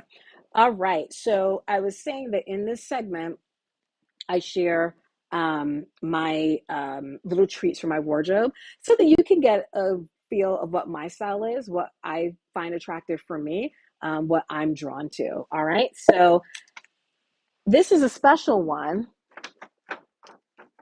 And if you're watching this after the fact and you started watching from the beginning, I showed from our Monday memory my FGI Night of Stars look with my Bachmai outfit, my Jimmy Choo shoes, showed the pictures, did the video, all that. But I'm going to give you a closer look right now at the handbag. Okay. So the handbag was the Fendi and Tiffany collaboration from this time last year. It was fall, winter 2022. The runway show hit in September. Wait a minute. Was it September? Yeah. And it was, I guess, it was in fall, but since it was in fall, it would have been for spring. Yeah, it was for spring. And they had all the looks coming down. And then I saw this bag because they were celebrating, Fendi was celebrating 25 year, no, the 20-year anniversary of the baguette handbag. And the baguette handbag got its rise to fame from Sex in the City with, Carrie Bradshaw getting robbed at knife point or whatever, saying, he's like, give me your bag. And she's like, it's not a bag, it's a baguette. And everyone went nuts, was getting their Fendi baguette. And there are like thousands of different variations of them. So anyway, they did a collaboration with Tiffany. Now, both Fendi and Tiffany are part of LVMH. Okay. So Louis Vuitton, Moet Hennessy conglomerate. Okay. And Tiffany was a recent acquisition. I don't know if that was last year. Were they acquired last year or maybe the year before? In the past couple of years, Tiffany was acquired, maybe a little bit longer, but fairly recently as part of that family. So they're sister companies. So anyway, I saw the runway show and there goes Bella Hadid, like, strutting down the runway, doing her thing. And she has this baguette. And immediately I look and I'm like, wait a minute, wait a minute. The color is the Tiffany blue. Okay. So, and actually, I've got a couple. I'm going to show you. I have, where's my Tiffany? Here we go.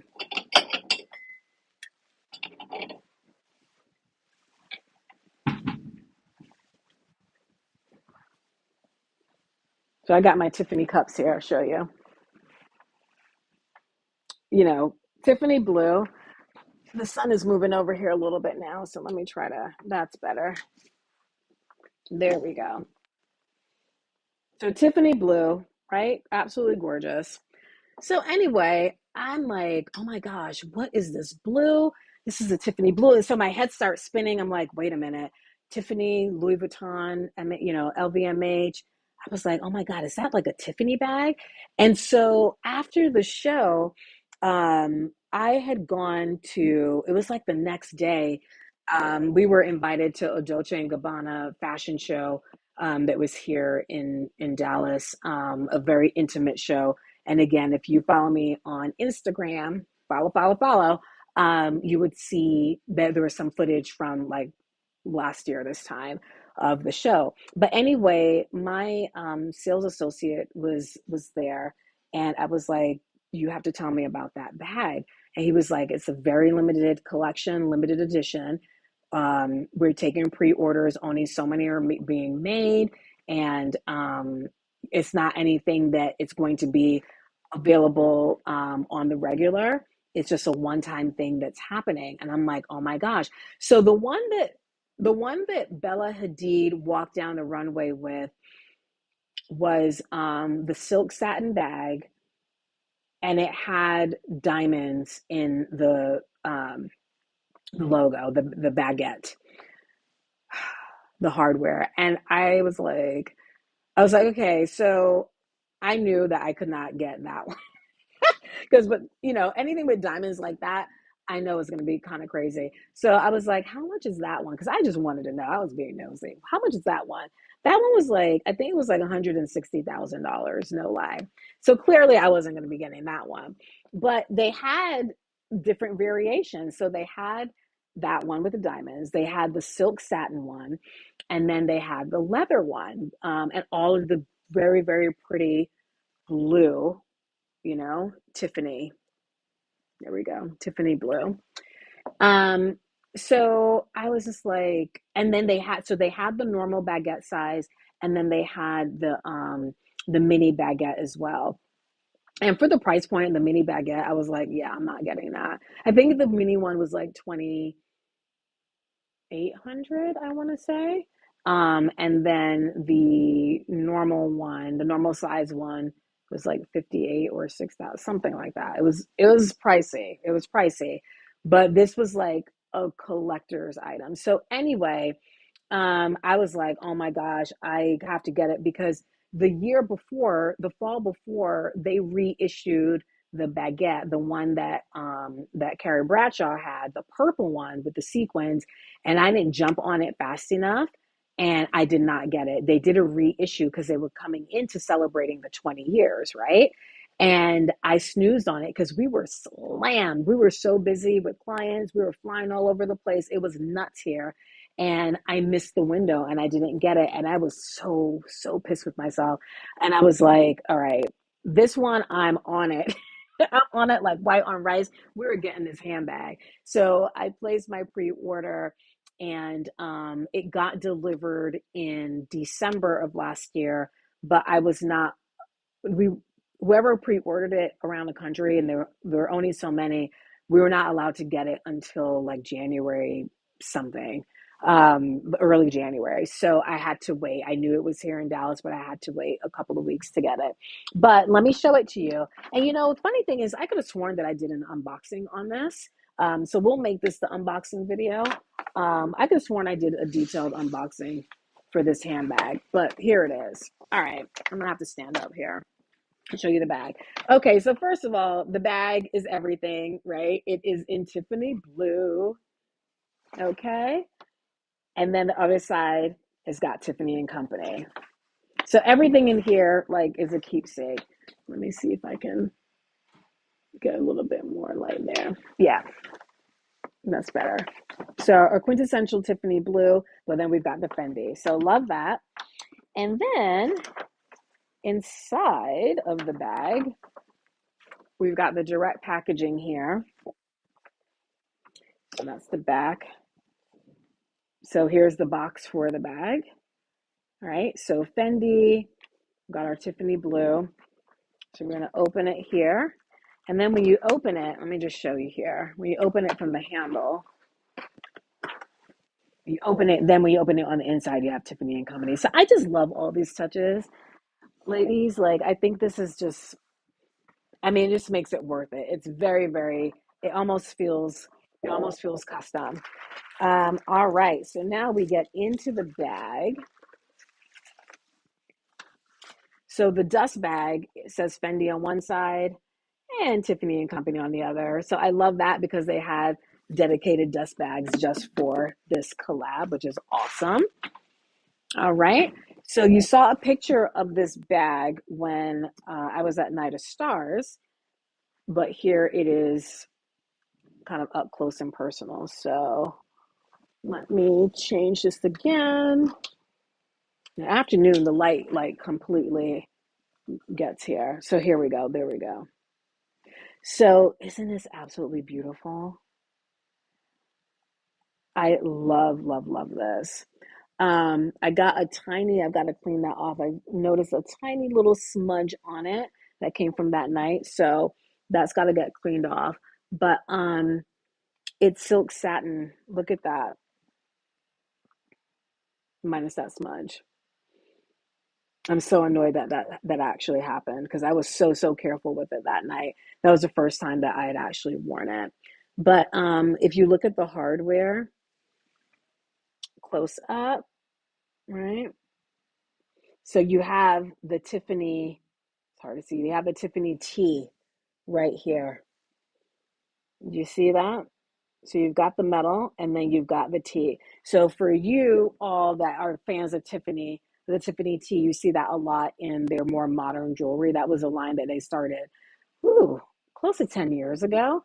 The T bracelets, really pretty, but they incorporated that. So I thought that was snazzy as all get out. And then also you have the handles, right, that are also in silk satin. And on the inside, it is, this is calfskin. So we do have, let me show this here. Here's the inside for you, right? So calfskin, we have an insert for like your driver's license, all the good stuff. But inside, so the inside on this part is silk satin. This part is leather. So when I was saying that the other baguette was leather, it's made all of this off of calfskin, so very smooth. But the look is a little bit different. And you know me, I'm extra. I was like, no, I do not want just the calfskin. I need to have that silk satin. And I knew that in terms of taking care of it, that it was going to be a little bit more delicate because of that. But which we, see evidence by this little smudge. But otherwise, I mean, it's absolutely gorgeous. So yeah, this is my what's in my closet for this week. Absolutely love, love, love this. Oh, and I'll add too that it does come with a leather. Oh no, wait, this is silk satin as well. But it also does come, is it silk satin on both sides? Yeah, it is with this strap. So if I want to wear it as a crossbody, I totally can. Or I can just wear it with this little handle right here. So that is my what's in my closet this week. Let me know what you think about my beautiful Tiffany and Fendi collab handbag. Oh, what I wanted to mention too was that I found, so remember I said this was released last year, technically. Um, this is not available for sale. This was a one-time collaboration. However, I snooped for you and I did find one calfskin leather one that is on sale. It's pre-loved. So if you are interested in that bag, check out the link in the show notes because it will take you straight to that retailer where you can get it. And it's not at the same price point that I told you because it is pre-loved. But that's the only one that I could find. Again, there weren't very many of these made. So that's why you're not seeing like the market kind of flooded with them. But if that is a piece that really interested you and you want to hold on to that piece of history, definitely check that out. Again, the link is in the chat. So I'm keep playing with my window here. Sorry about that because the light is like moving. Okay, so that wraps up what's in my closet. Now let's move on to questions and conversation. Okay, so here is where you submit your questions to me, your questions, your comments, thoughts, ideas. Again, I want this to be interactive. Definitely use our comment section to ask questions of things that you're dying to know that are centered on style and fashion, advice, body image, all of it. I want to have that conversation with you. All right. So the first question that I got was for today is how do you keep up with the trends and maintain a long lasting wardrobe? So for me, keeping up with the trends is it's easy because of what I do. It's easy because of what I do. But I think you mean in terms of me keeping up from a wardrobe standpoint. So for me, it's really important that I have the core of my wardrobe set, which I do, and I've had now for a good several years. Right now, I do opportunity shopping. So where trends come into play is if I see a trend that A speaks to me and B is probably going to be something that's going to hang on for a while, or it's just like unique enough that I want it in my closet, then I spring for it, right? I am not a slave to trends. I share trends with you because I want you to understand what's going on around you because trends also serve as a really great source of inspiration from a style standpoint in terms of what do I want to dip my toe in the water with for a little bit, right? But apart from that, don't be a slave to trends. It's not necessary that you know every single trend that's coming out of every season. You know, for fall, winter, and spring, summer, there are easily at least 50 different trends. I know when I put my style, my trend report out, which by the way, if you haven't downloaded it yet for fall, winter, check again the notes, our show notes in the comment section. We've got it pinned at the top of the chat and as well as in the description.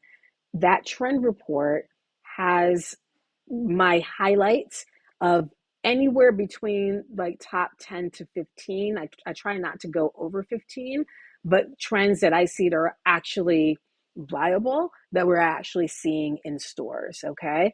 Just because something is on trend doesn't mean that you necessarily have access to it or should be doing it anyway. But these are ones that excite me the most and what I'm seeing the most from a retail standpoint in terms of what are the retail buyers, not buyers like you and I, consumers, but buyers that actually buy from these brands. Okay. So that's how I keep up with it because I'm immersed in it. If you want to keep up with trends, definitely, subscribe to my channel because I talk about trends from time to time. We do that big report twice a year. But then also there are other resources like InStyle, like fashionista.com, like WWD, although that is a professional subscription. So that one may be a little bit too much, but there are resources out there to help you with that. But the second part of the question was, how do I maintain a long lasting wardrobe? So for me, it is coming back to what we talked about in our hot happenings section segment today. Quality. What is quality? I maintain that wardrobe because I buy quality pieces. I do not buy crap. Crap to me are pieces that are going to fall apart after one or two washes, that have very poor stitching, that the fabrics are just like, I call them cheap and nasty, fabrics that are cheap and nasty. Okay. We all know what that feels like. We all know what when we touch it or when it's in our skin, and I'm not saying everything has got to be luxurious, but everything should be quality at the very least. So maintaining that long lasting wardrobe is, I've got the core classic pieces that never go out of style. And then I build in these statement pieces from time to time that I get through my opportunity shops. Okay. And then I'm mixing these pieces together so that I have endless outfits. Um, a client I was with on Friday, we were actually out shopping together, and she said, Roxanne, like, how many outfits do you think that you could style in your wardrobe? Because she's seen my dressing room, and I'm like, probably 200. And she's like, really, with the amount that you have? Because I don't have, well, I don't know. No, she asked me like how many. She asked how many items I probably had in my wardrobe. I said probably around 200. Um, but with that, there's endless possibilities in terms of what I can style. I can do looks in so many different ways, and that's fun for me. That's how I express myself. And, I have these pieces for years and years. I told you this LV jacket that I'm wearing, I got 5 years ago, and it looks brand spanking new. Okay. It's because I take great care of it, right? When I take my clothes off, at the end of the day, they get hung up or they get put in for laundry or they put for dry cleaning, right? I don't throw my clothes on the floor. That's a huge pet peeve of mine. There are some times where I have to lay it on my island in my dressing room if I'm like super, super busy or doing a quick change or something like that. But everything gets hung up. That maintenance is very, very important. I pay attention to the care labels on my clothing. So the garment care labels are super important. If it says dry clean only, guess what? Dry clean only. Do not put it in the wash because it's going to shrink to be this big, right? You're going to have lining that's popping out. We've all been there. We've all experienced that. You need to really, really take care of your clothing. So that's really how I keep up with the trends, and then how I incorporate maybe certain trends into my wardrobe. Again, only if it really vibes with me and it feels like it's something I I personally won't feel will be like too out of style in the next couple of years to come. But we do get to a point where things get dated, and then that's the importance of a closet edit, right? So another area that I specialize in for my clients, in looking at what you own and saying, does it make sense for you today? Okay, so that's important. Okay, our next question is, I always have a problem with sleeves being too tight in my tops and jackets. How can I make it fit? This question actually came from a cool speaking engagement I had this weekend. It was a virtual retreat. I'll be talking about that in a moment. But one of the questions that came in the comments was that I thought was a really good question, because I actually have a couple of clients that are like this, that their arms, particularly their upper arms, are a little bit more bulky, right? And it's just mainly, a lot of it is because of exercise. It is. And I know that sometimes, you know, for me, so I do Pilates. That is my exercise of choice, and I do a little bit of treadmill. I alternate every other day between the two. But I did notice a difference in my sleeves. It was very subtle, because I don't really wear a lot of like super fitted sleeves. But when you bulk up, you feel it in your sleeves. You really do, right? But for this lady and these ladies, this is how their body is, and a lot of it did come from exercise, but it's like not going down, it's not changing. So for them, um and what I would recommend is, and this is what I told the lady in our virtual session on Saturday, in this summit that I was a part of, that you just have to buy the size up and tailor everything else, because there is nothing worse. And I mean, what I'm saying, you know, a little snug is one thing, tight is something else. And she was saying that it was a trench coat that she got recently, that the sleeves are just too tight. Honey, that means that it's too small. And it may not be too small for you in the bodice area, right? But that's where tailoring comes in. So if you then have to size up to get that sleeve comfortable, get that size up, but know that you almost certainly are going to have to get the rest of it tailored. And it may be getting that shoulder brought in and getting that bodice a little bit more tailored to your body. That's going to be a big that's really the only way that you can do it. But I thought that was such a good question, because not every woman experiences that, but there are enough where that is a thing. So I really appreciate that question that she asked. So that wraps up our questions and conversation segment for today. And just really, for the last thing I want to do is just give a shout out to OMNoire. OMNoire Virtual Retreat. OMNoire Retreat, that's the virtual summit that I was invited to be a speaker in this past weekend, this past Saturday. And it was pretty much kind of throughout North America. And it was it was a summit for women, particularly for women of color.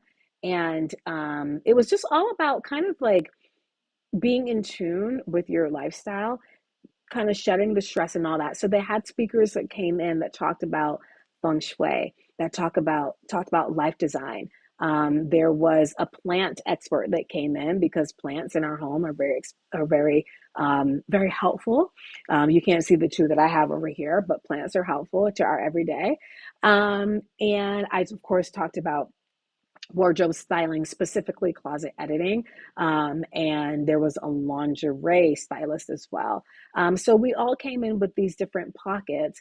And I just thought it was such a great opportunity for other people and people just to come together to share these ideas and just give us a little boost, right? We all need a little boost sometime. We all need some fresh ideas. But OMNoire themselves, they actually do physical in-person retreats all over the world. So I know they've got one coming up in Arizona early next year. They've got one, I think, going to Portugal, and another one is South Africa. So their core business are these retreats where you go and you do, yoga, you do the sound therapy with the sound bowls. You obviously have free time to do what you want, but it's a way to kind of recenter. So I just want to give them a shout out. I really appreciate them inviting me to speak to their audience about image and how to get their closet together, right? Because the whole theme of it was Zen at home. So I actually am burning, I'll show you this lovely candle that they sent me. And I can't remember what the fragrance of this one is called. It's a floral, which I love florals and candles. But you can see it says Zen at home. That was the theme. And these candles are actually available on sale. And we've dropped the links for OMNoire's main website, the link to where you can get the candles. They have different fragrances, as well as their Instagram handles. So make sure you give them a follow on Instagram. Support the small business. They're relaunching their line. They launched it during, I would say, a couple years ago, and it did gangbusters. But they were so busy with their retreats that they had to put pause on that, because sometimes we need to do that, right? But they relaunched it, and that was part of the event this weekend. So thank you, OMNoire, again for having me, for gifting me with this candle. check out the link. I do not get anything for you buying anything from that link. So just go to support them and get something great for yourself in your home. And it's holiday time. Maybe give someone that you care about some lovely candles. Okay. So that really about wraps it up. We had a nice long show today. And again, if you are not able to catch all of it in one go, we are splitting the segments up into different videos so you can kind of tune into the segments that speak the most to you. But definitely between now and next week, follow me again on Instagram. DM me with your questions. You can drop questions here in the comment section for what you would want me to answer next week for our questions and conversation. Or really, if there's anything specific that you want me to cover, I'm happy to build a segment around that, right? Again, this is meant to serve you for your edutainment. But thank you so much for joining. And again, please, please, please give a like, subscribe to my channel, and share this with someone that you think that would really benefit from this content. Again, I'm Roxanne Carne, personal stylist. Thanks so much for joining me today. Have a fantastic and productive week, and I will see you next Monday at 12 p.m. Central Time. Bye for now.